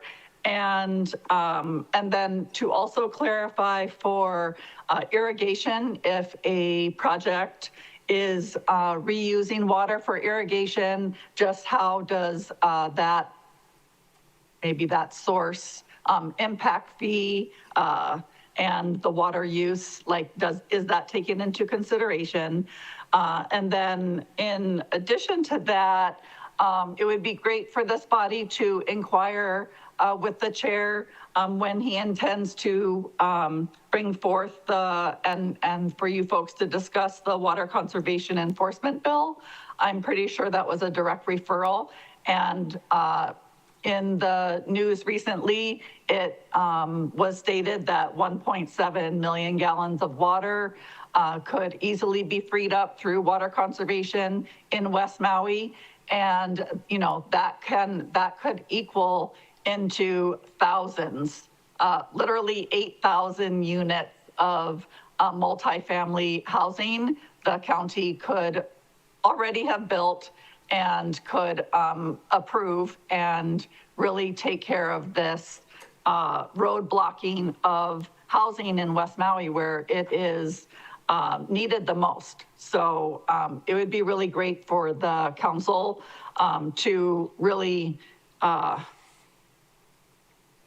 get some of these water questions answered in a more truthful way, because it really does seem that there's special water math for some places and some people, and then, different kind water math used for other people. So we really need to stop playing political games and really have the political will to provide water and get housing built in West Maui. West Maui residents don't want to invest their money and buy old units in coastal hazard and flood zones. You know, they really want to invest their money in new construction in safe areas. And that's what we want for our workforce. So I just really encourage this body to crack the whip in providing water for housing in West Maui. Mahalo. Okay, thank you, Ms. Nishiki. Members, any clarifying questions for the testifier? Seeing none. Next testifier, staff. Thank you, Chair. The next testifier is Tom Crowley. Mr. Crowley. Aloha Committee, Tom Crowley. I very much enjoyed this presentation, and I'm kind of engineering type, so I stayed with him the whole way on this thing. And what it said to me was, we're now going to use a very practical way of figuring out predicting how much water each new dwelling unit is going to use, versus something that made no sense whatsoever in the past and was based on something of everyone turning all their faucets on at one time and saying, will the pipes do this? Which we all know was kind of bullshit, right? So I'm so pleased to see a much more practical thing. But I do have a question, and that is, I look at my own water usage, and my water usage is not driven by how many people I have in the house. For example, as you know, I run a bed and breakfast and I have 3 rooms. In the months that I have the least occupancy, I use the most water. Why? Because that's the summertime, and that's when my irrigation is using most of the water. The time that I use the very least water is January, February, and March, and that's when I'm plumb full. That's when all my guests are here, okay? So the calculations of how much water is going to be used domestically in a house is fine, and I'm fully in support of what's being presented here, but the 0.5 calculation for irrigation is probably not very accurate on the whole. And something that I might encourage you to take into account would be lot size. Someone who has a 5,000 square foot lot is not going to use near as much irrigation as someone who has a 2-acre lot. And then the other part of this that you really have to consider in the big picture is in an agricultural lot, okay? Because if it's an agricultural lot, even if the guy's not doing any agriculture, he's required by the county to have a farm plan. And that farm plan is gonna use a certain amount of water. So I saw an article recently that was saying in West Maui, the guys who don't live in their houses are using the most water. Well, you know what? That's because they're on these agricultural lots up in Kapalua, and they're required by the county to have an agricultural use, and they're using water for that agricultural use. They're not using water inside the house. So there is this factor that you need to consider in the big picture. And then one more thing, and that is, I was kind of ahead of the curve with all this years ago because I pay attention to what the county is doing, and I upgraded my meter from a 5/8 inch meter to a 3/4 inch meter, even though nobody was asking me to, because I could see that down the road, somebody's going to say, hey, you have more fixtures than you're supposed to have, and you should upgrade that meter. So I didn't mind paying the extra $5,000 and saying, okay, I'm paying my share for water. But what essentially happens in that is now I get charged every month more for a 3/4 inch water meter than a 5/8 inch water meter. And because I have a house and a cottage, I'm using more water in as a whole. So our tiered rates are hitting me again. So I really think that the tiered rates need to take into account the size of the water meter that you are required to have. So someone who has a small water meter pays, quicker, the tiers go up faster. Someone who's paying for a larger water meter, those tiers wouldn't go up faster because that's based on these housing units that we're talking about.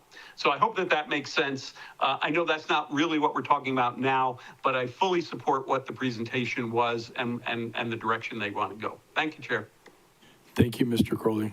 Members, do you have any clarifying questions for the testifier? Seeing none, thank you, sir. Staff? Chair, I do see one individual making his way to the podium. Thank you, Jared.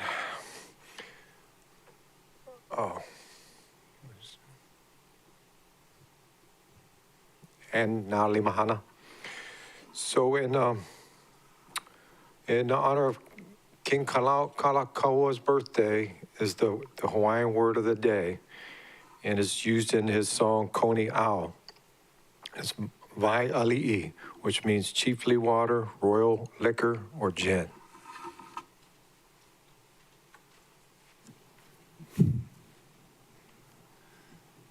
Okay, no questions. So Chair, I can do a last call for public testimony if you'd like. Please do. This is the last call for oral testimony. Please come up to the podium or raise your hand on Teams if you'd like to testify. Here's a countdown, 3, 2, 1. Seeing none, Chair, no one has indicated that they wish to testify. Members, seeing there are no more individuals wishing to testify, without objection, I will now close oral testimony. No objections. Thank you. As a reminder, written testimony will continue to be accepted into the record. Members, I now propose 2 rounds of 3-minute questions per members. Any objections? Okay, let's begin. Vice Chair Sugibara. I love it, right? The old system was cumbersome. I remember I had this huge meeting when I first started, and they were trying to increase 1 more fixture allowed for upcountry. But anyway, I'm just wondering, in situations that we heard of, like in West Maui wildfire, there you have generations of people living in their home, which may not necessarily equate to 3 bedrooms, 2 baths, but it was many more people. How do you accommodate for that, or does it not matter? Or you must have Mr. Jensen. research on it. I mean, I would say that in a situation where they have a previously approved use, assuming that everything was permitted, legally constructed, and permits were finalized, right? That, following the what I mentioned about no clawbacks, or, what entitlement runs with that meter as we shift to this methodology. If, I guess I would say it's a legal non-conforming interpretation. What they had, as long as it was all approved, they're okay. And we do see that, one thing about, this outdoor allocation, right? And there is a balance between how much source are you buying a right for, and how much do you actually use, so that the tiered rates are a mechanism to try to create some downward pressure on that excessive use. But we do know that if someone's building an ohana in their backyard, or they're building a larger house that kind of maximizes floor area ratio and site coverage, they're not going to be irrigating outside as much. So there's, we know there's a trade-off there. This system doesn't really recognize that. So like if someone builds more in their backyard and takes away grass, they don't get credit for that outdoor.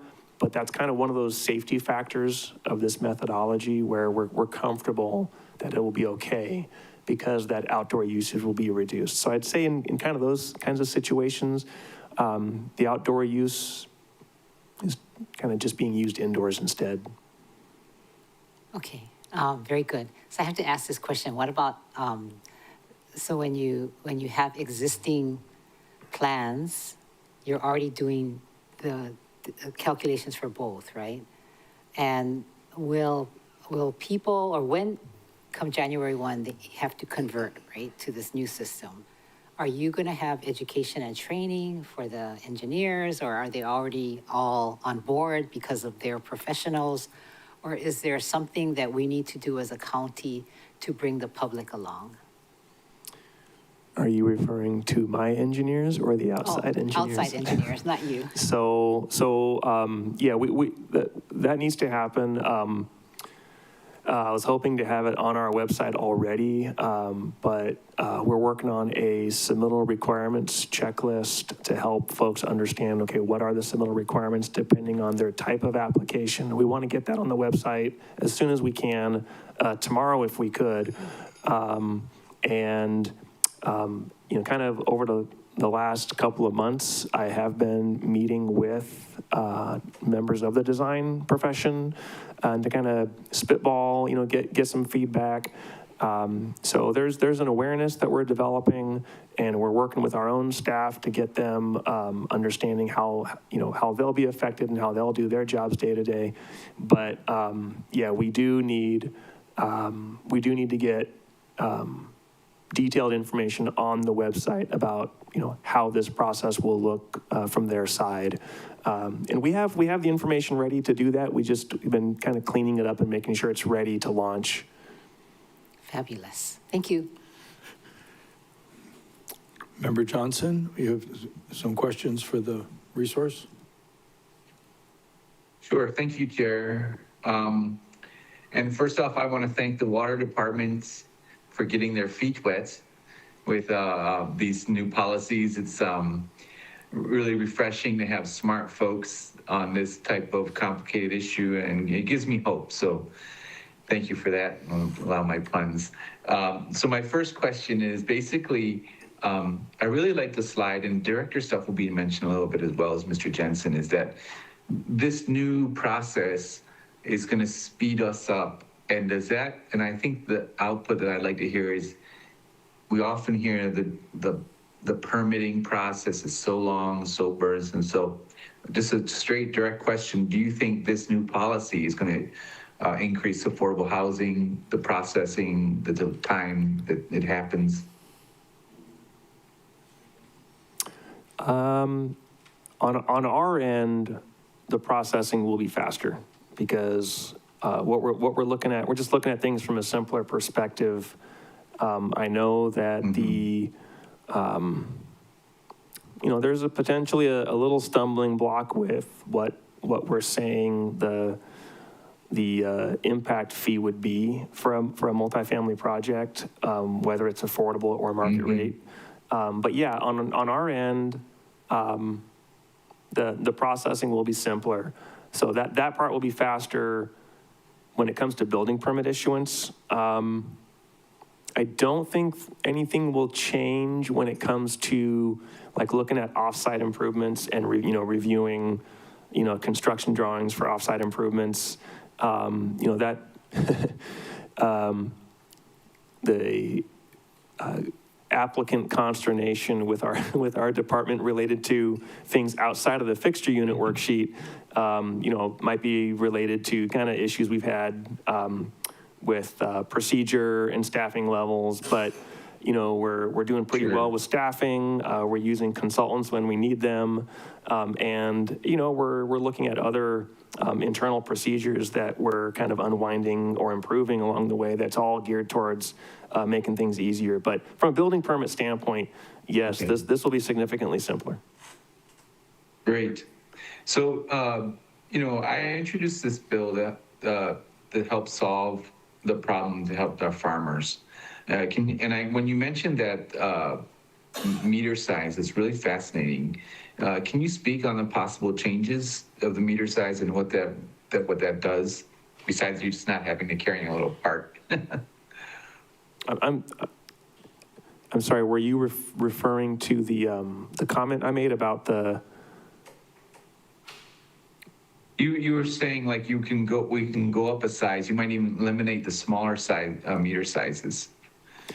Yeah. So the 5/8 meter it's just another. It's kind of a modified version of our 3/4 meter. So we have to. Yeah, we end up having to have just more bins in the storehouse for these parts. So, in the old days when we used nutating disc meters, right, there were physical parts inside those meters that would rotate. It's kind of a wobbling nutating disc that over time becomes less accurate because it takes more force to oscillate it to the same rate. The meters we use now are all ultrasonic, and the lower limit of the 3/4 inch meter is just as accurate as a 5/8. So the need for that smaller meter to capture that lower flow rate just isn't, it's not the same as it was, 20, 30 years ago, now that we have the ultrasonics.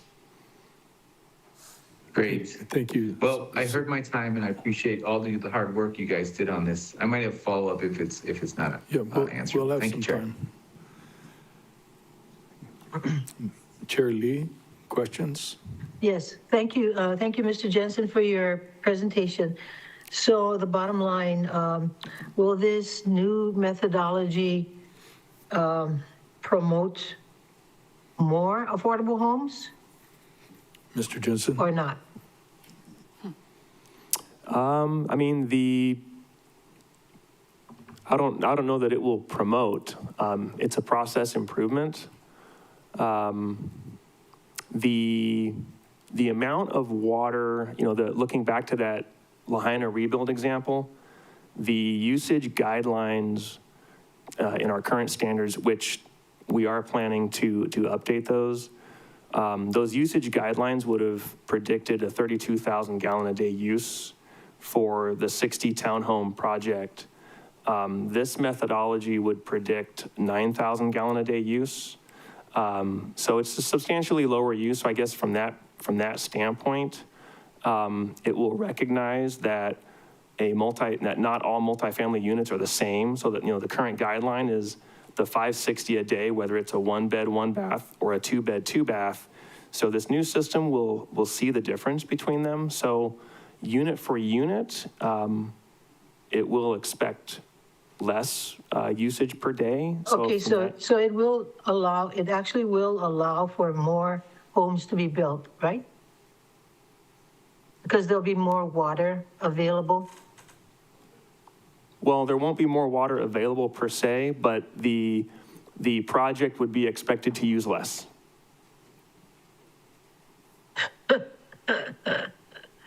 You're using less water, but you're not saving it. You're not freeing up potable water. Okay, that's fine. Okay, the old method had a max for fixtures that you could buy. You could buy additional fixtures, but there was a max. Is there a max for this new methodology?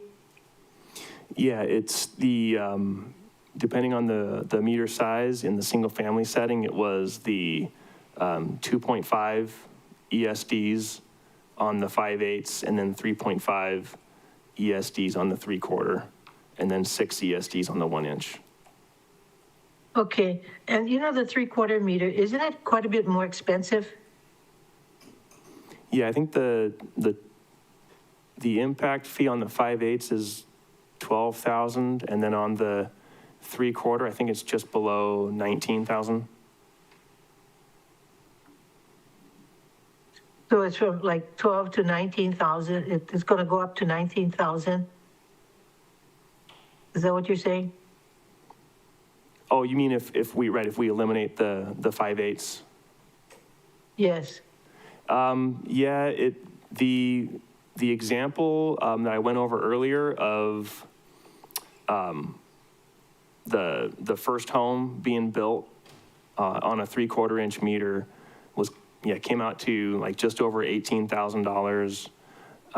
So yeah, if we eliminate the 5/8 meter, then yeah, that entry fee would go up.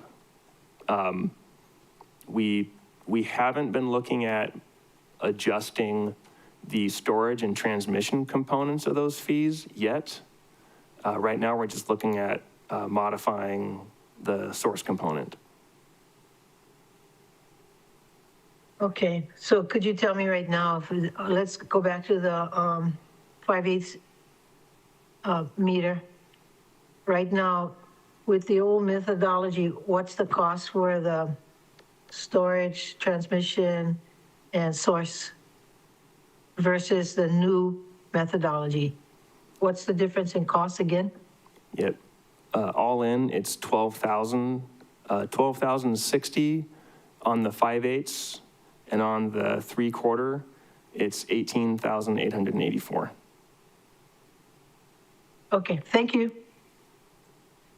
Thank you. Thank you. Member Paulton, your turn for questions. Thank you. Gotta love the acronyms. We got ESD, SFH, MEF. But I guess my first question is along the same lines as what Tom Crowley had said about the lot size determining the outdoor watering. Also, so you don't currently take into account lot size or location. Like, I mean, living in Napili versus living in Lahaina, it rains a lot more in Napili, but or say Hana versus Lahaina, you don't take into account the geographical rainfall in the areas where the lots are. It's just a blanket 0.5 ESDs. Right, at the moment, yes. Okay. Right. Do you envision it being more dialed in the future? I mean, it certainly could be. Again, initially, we're looking to kind of hit the bullseye chart somewhere in general accuracy. Okay. Yeah. And then my other question was like, I'm not sure what the Department of Health uses, but if it could be used as a sleeping area in my neighborhood, what I notice is a number of the garages are enclosed and used as a bedroom. Is that the DOH also includes enclosed garages attached to homes as a possible living space? Because that's what it is in my neighborhood. Yeah, it comes down to, is there a permit for it? But if there are no windows, it's hard to interpret it as a sleeping room. But the DOH's definition does give some guidelines around, hey, it's got to be a certain size, it's got to have a window, or there's certain amounts of electrical outlets in the building code that are tied to bedrooms. If it's a converted garage that doesn't have any windows, yeah, even though it's probably being used for sleeping, it'd be hard to capture that. If it's a conversion that comes with a building permit application, then it's probably got windows, it's probably got a bathroom even, to where it'd be pretty easy to see it that way. I don't think any of them in my neighborhood are legal, and then what you were saying about 4 to 6 people per, like, I think it was four bedroom, 3 bathroom. That's just your average that you came up from, like, kind of ground truthing the numbers. What was the sample size of your ground truthing? So what we did was we were looking at our per capita usage numbers. This is based on our, it's not looking at individual meters or anything like that. It's just countywide numbers per capita. But looking at what is a reasonable kind of model home to call an equivalent dwelling. So we're looking at 4 to 6 people living in the 4-bed, 2-bath home. It was kind of based on, okay, if you've got 2 people in the master bedroom and 1 person in each extra bedroom, then that was 5. So you end up just trying to look for a range of probability. So the sample size was just the countywide per capita data, but looking at how much water an individual could use in a house was kind of based on, looking at normal practices of living in a house, and then comparing that with like EPA nationwide data for indoor and outdoor use. So I think we were at like 53 or 54 gallons a day per person. And then looking at, okay, if there's 4 to 6 people, let's stay on the high end of that just to be, just to have a factor of safety there, which was like maybe 315 gallons per day for that 4-bed, 2-bath. So we just stuck with, chose 300 instead of 315 or 285. Okay, I just would say that, we're not really too, maybe we are, but not, I mean, I would imagine we have more multi-generational families than in, the continent, as well as, more year-round, gardening than on the continent, but if the numbers are working out for you, great. I'll come around for the second round because I did hear the bell. Thank you.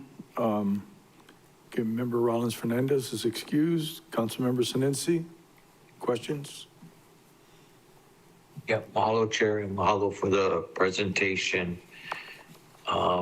I did hear that we're not going to go with the fixture counts, but with the number of rooms.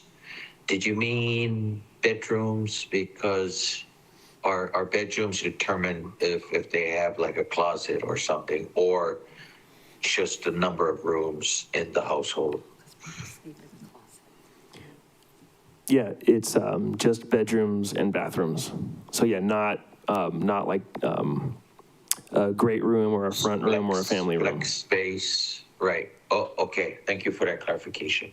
And then you mentioned that the new rates would possibly roll out for next budget session? Right, so for FY27 budget, the department's intention is to update the source fee for our impact fees, and then also to separate it out from being kind of nested with those other impact fees in the meter size fee. Okay, but it's not gonna roll out until the new rates are in, or did the department want to roll it out by the end of the year? No, the goal was to have that be a part of the FY27 budget ordinance. Oh, okay, all right, okay. Thank you for that clarification. Thank you, Chair. Thank you.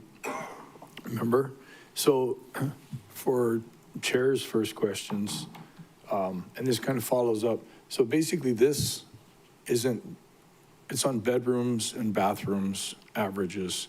So the number of people in the house, which is really hard to define, isn't necessarily come into play. Right, so again, we're looking for that box that the goal is to be generally accurate without worrying about intense precision.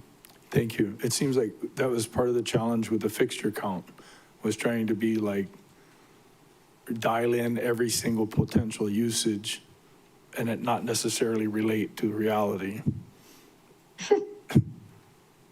Yes. Okay. I'm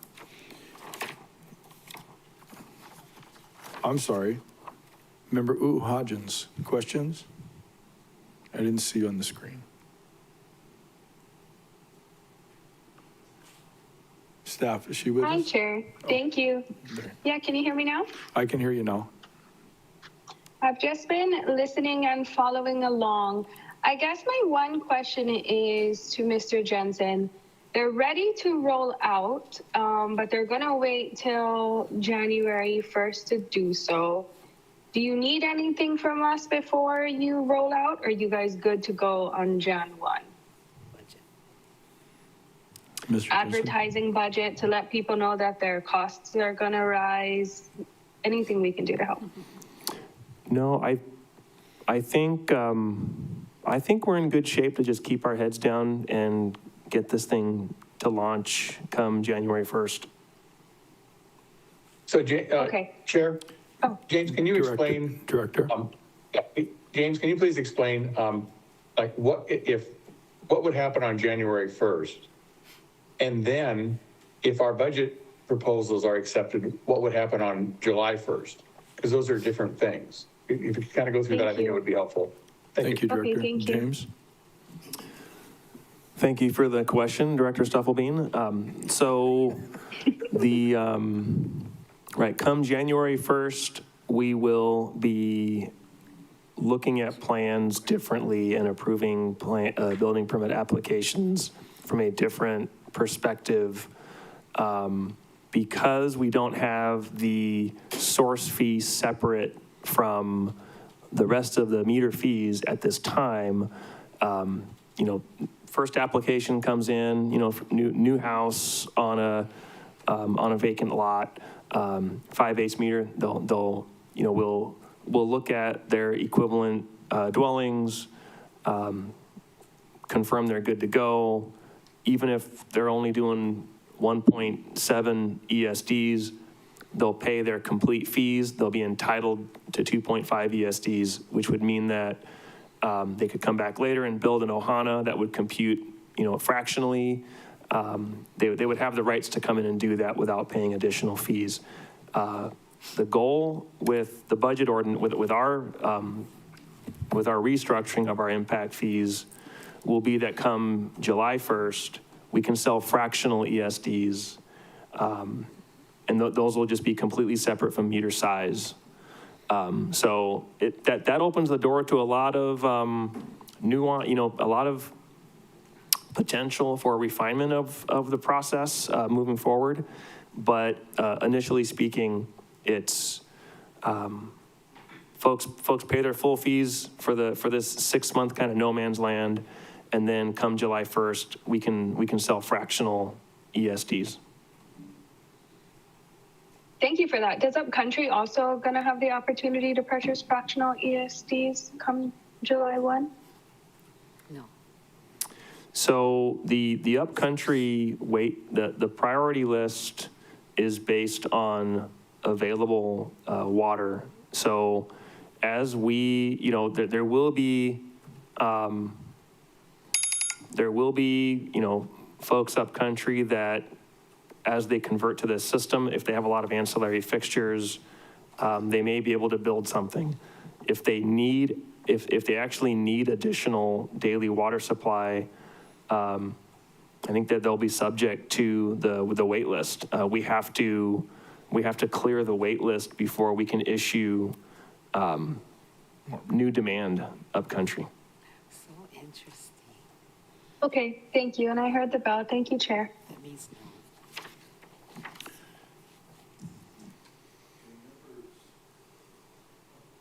Member Sugimura, second round of questions? Fine. No questions? Member Johnson, any questions? Okay, real quick, I just wanted to know in regards to one of your slides, Mr. Johnson mentioned that irrigation of your lawn is a big water usage. How's that come into factor on irrigating your lawn? I'm sorry, Member Johnson. Can you ask that question again, please? That goes, there was one slide that said it's like 0.5 of this will go towards your irrigation of your lawns. So why choose that number, first off? I always thought that the irrigation is a big use of your water. Is that, can you explain that number? Member Johnson? Yep, got it. So, when we look at that current usage guideline of the 600 gallons a day, that's in our current standards, that's kind of loosely based around 400 gallons a day indoor, 200 gallons a day outdoor to get to the 600. And again, it's just looking at, trying to predict that daily usage. Looking at the, looking at the per capita data of actual usage on Maui, that number is more like 450 a day. So that's where the ESD being 300, that's where the 300 of that 450 is. And then the outdoor would be 150 of that. So that's where the 0.5 ESD for outdoor came from. I got you now. Chair? Okay, thanks for clarifying that. Oh, And Chair, can I just clarify that? So what we're wrestling with here is the need to keep this simple and fast, as opposed to getting more and more into details for every different situation. So what James has come up with is what we think is a good, as he said, for hitting the average. I mean, we could we could always get more detailed. I could say, how many square feet of lawn do you have? How many people are living in these kind of things? We're trying not to go there to the extent possible, again, because we want to be able to do this quickly. It may be that we say, we talked about, there may be at some point we say 0.5 is good up to a certain lot size. And then if you get bigger than that, maybe we have to relook at that. Because, you recognize that that is a big water user especially when you get these big lots. So that's something we're certainly considering. But again, just always try to keep in mind, we're trying to keep this simple and fast and still as equitable as we can. Thanks. Those are great reasons to come up with that number and that explanation. Thank you, Director. I have no further questions. Thank you, Chair. Chair Lee? Thank you. Mr. Jensen, I was just wondering if you're working with the housing department, because we have this new program called the Ohana Assistance Program, whereby people could use what you're doing, immediately. And I can't see where they'll be adding to watering irrigation of lawns. It'll just be the Ohana unit. So I think this program would fit perfectly with what housing is doing. And, I hope you work with them, because there are a lot of people who have signed up for the program and are waiting for permits and everything else, probably water as well. Have you contacted the housing department? Mr. Jensen? So yeah, we've been working with housing, not on that program yet.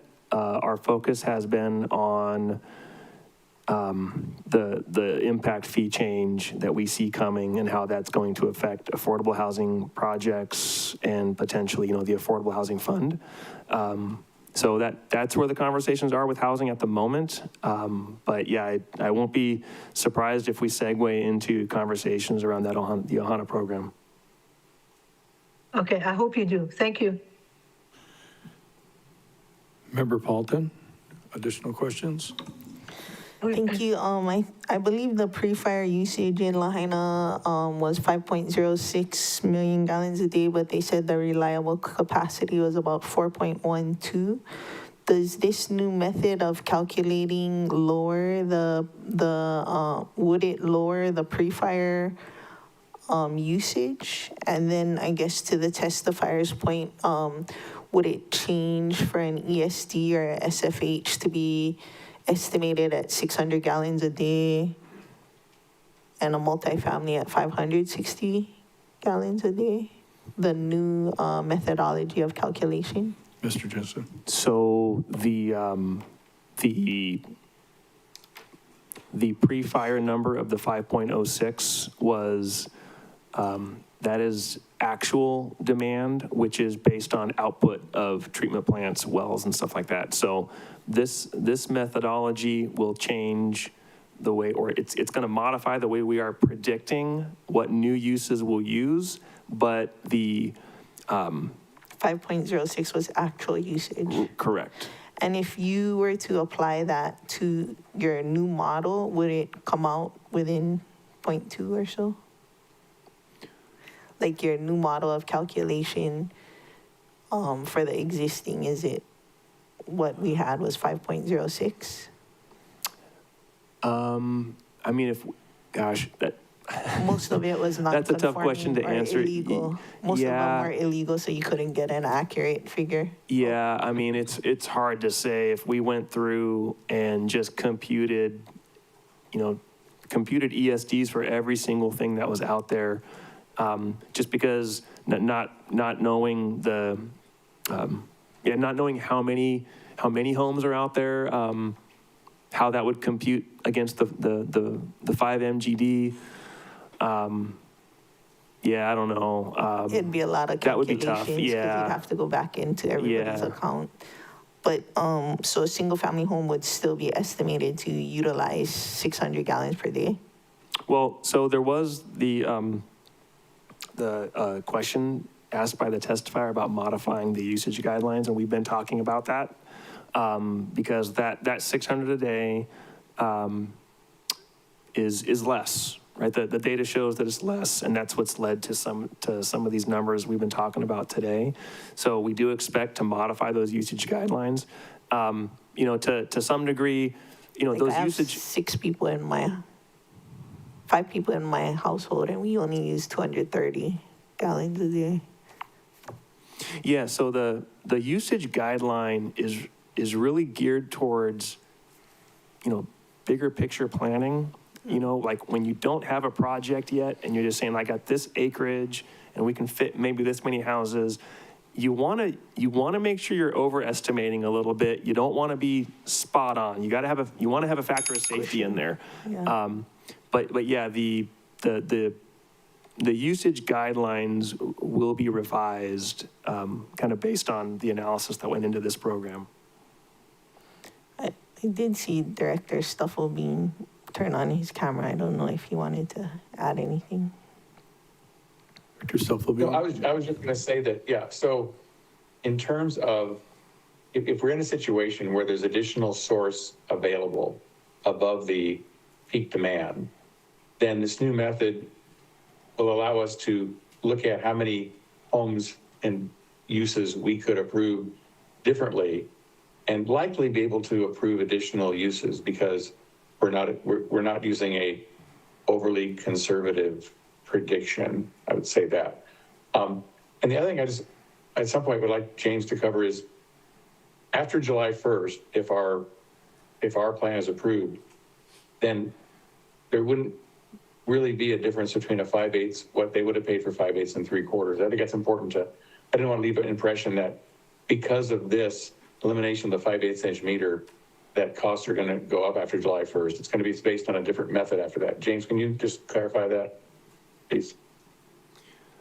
Yeah, John, I mean, we just haven't really gotten into the weeds on that yet. You know, because right now we're only looking at modifying the source fee. So, yeah, to issue a 3/4 inch meter on one ESD or, you know, 1.5 ESDs as a kind of a first build, yeah, it wouldn't be difficult to kind of index that against the $12,000 fee for the 5/8 meter.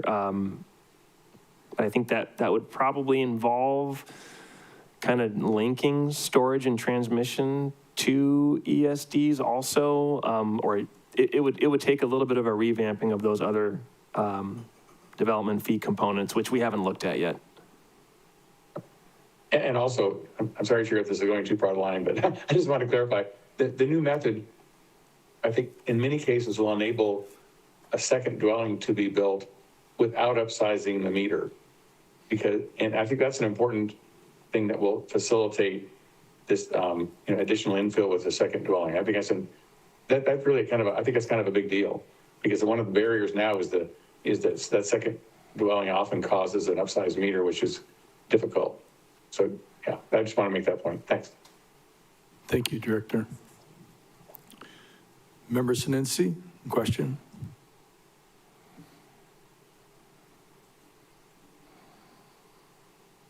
Mahalo, Chair. Yeah, just following the conversations. So even if you went beyond your allotted 300 gallons a day, would that affect your, is it being calculated within the group of the target area or is it per household? Yes, on a per household basis, once you have your right to use the water, then really it's the tiers and the rates that would encourage you to be efficient in the water use. And we're not going to go back and say, you had approval for this much and you're using more, therefore you have to pay more source fee. It's the tiers then that enforce the water conservation of that effort. Yeah.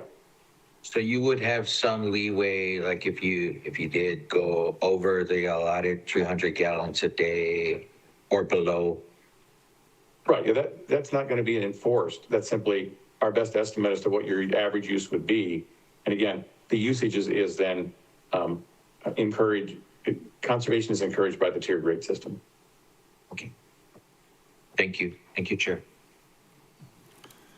Member Hodgins? Chair, she's not online. Okay, so Chair has a question. When you say fractional, being able to buy fractional meter, if you have a 3/4 inch meter, which allows you to have 3 units, and which you could build, I'm looking at that, I don't know if I got that one right. If you build a 4-bedroom, 2-bath house, and so that's not the total use, you're only using a fraction of your meter, and that's all you're building, would you pay a percentage of the source fee? And then when you go back to get another building permit, and you're gonna use potentially the balance of that amount, then you would pay the balance of your source fee? I'm not saying this accurately, but I hope you get the drift of what I'm saying. Mr. Jensen? Yep, so between January 1st and June 30th, you would pay the entire development fee. And then even if you only built 1.5 ESDs on your new service, you'd pay the full fee. You are vested in your full 2.5 ESDs. You can come back later and build that extra one in the future. Regarding the sale of, post July 1st, that source fee, because it's going to be separated, that fee can change on a fractional basis. So you only pay for the amount of source you need. And being able to go fractional is important because if you're going to build a 1-bed, 1-bath Ohana, that only computes to 0.5 ESDs. And if you're going to build a 5-bed, 3-bath, or a 5-bed, 4-bath, maybe you're in 1.3. You're somewhere in that fractional area. So not having to sell an integer of ESDs is good. That's what allows this whole range to work. I hope that answers the question. No, that did. And so just sort of close it up. After July 1st, when the fees are adjusted, you would pay basically 0.5 if you're building an Ohana. And then if you came in for a building permit, that would be the trigger for, if you're going to build more, you get a permit for a house, a 5-bedroom, 3-bedroom house, then you would be assessed that appropriate fee. Correct. Oh, that's huge. Okay. Right, and Chair, if I could just add, assuming council approves our recommended budget on that. Well, that's understood. I mean, we need, so. Yeah, clear. That requires council action to make that change. But, but to me, the big advantage of this after July 1st is you're only paying for the ESDs that you really need, very, very specifically, instead of this, like as James was saying, the kind of the stepwise function that we currently have now. Thanks. And so we'll wrestle with that during budget. But so members, any other clarifying questions? Member Paulton? We only seem to be talking about residential. We didn't cover the non-residential. Would hotels fall under the non-residential category? Yeah, so. And then I guess if it does, we did legislation to address it mostly to me because of the customer or consumer complaints that we were having about the fixture count in building new houses. Was there complaints about the old method for non-residential, like when they were doing it? Did the fixture count for non-residential, was it accurate or precise?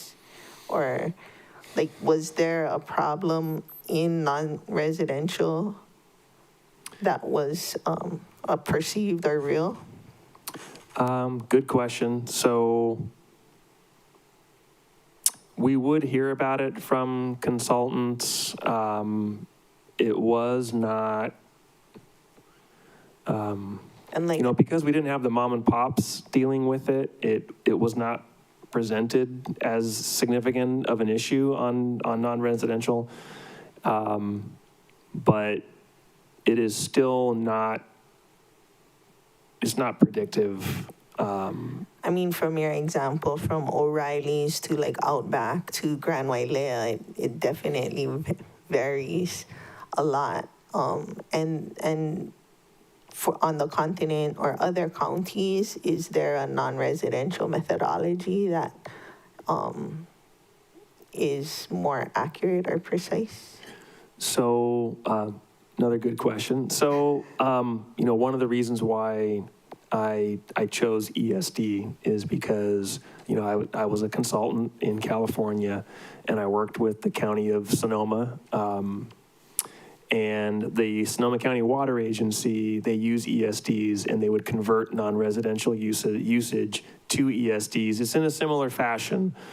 And when I was in June, I attended the AWWA annual conference in Denver. And, we were at that stage, we were trying to make a decision on, okay, we've looked at what our options are, and okay, now we got to pick one. And going to that conference was key because I was able to talk shop with a lot of folks in the industry, and the equivalent dwelling methodology came up a lot with its, because it's like, the ESD for us is to gallons per day, like a mile is to feet, right? It's a unit of measurement, and you can convert other uses into ESDs. So it's really just kind of fits lots of different ways of trying to measure the impacts of development. So, the fixtures don't predict. They're just not predictive. When we're looking at non-residential use like a hotel, we can use the guidelines. Or we can have, the applicant can have a consultant stamp and sign custom, here's how much water we're actually going to use. Then we're just going to divide that daily number by 300, and we're going to multiply that by the per ESD fee, and that's what they'll pay. So I say the fee seems like, the fee increase seems like it will be a lot, right? Because it's a significant change.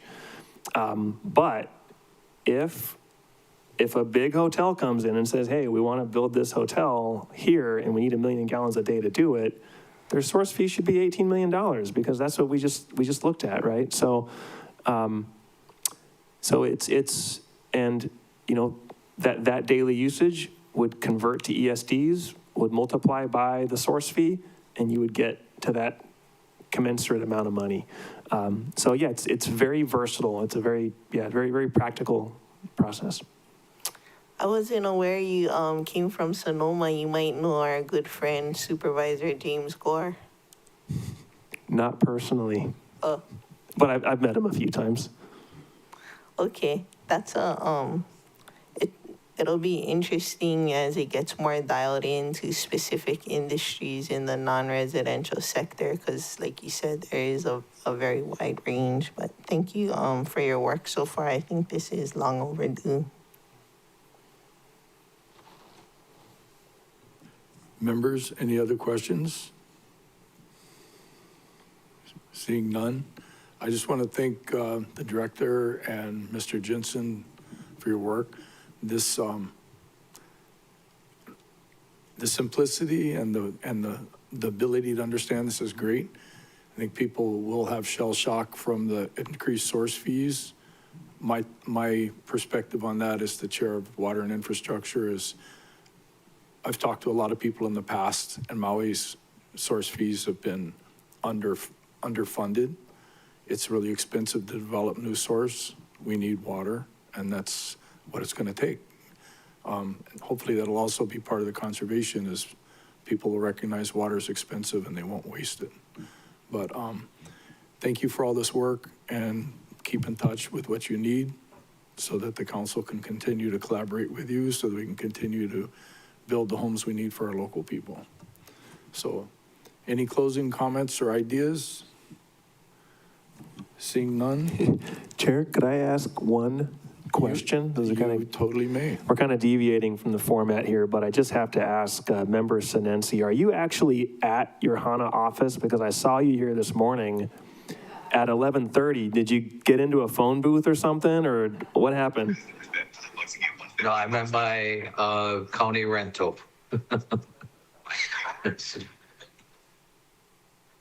All right.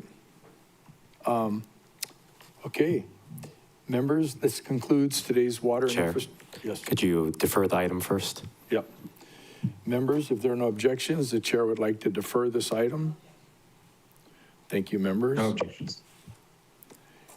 Members, this concludes today's Water and Infrastructure Committee meeting. Thank you, everyone, for being here, and a great meeting. The time is now 4:06 p.m. The meeting is now adjourned.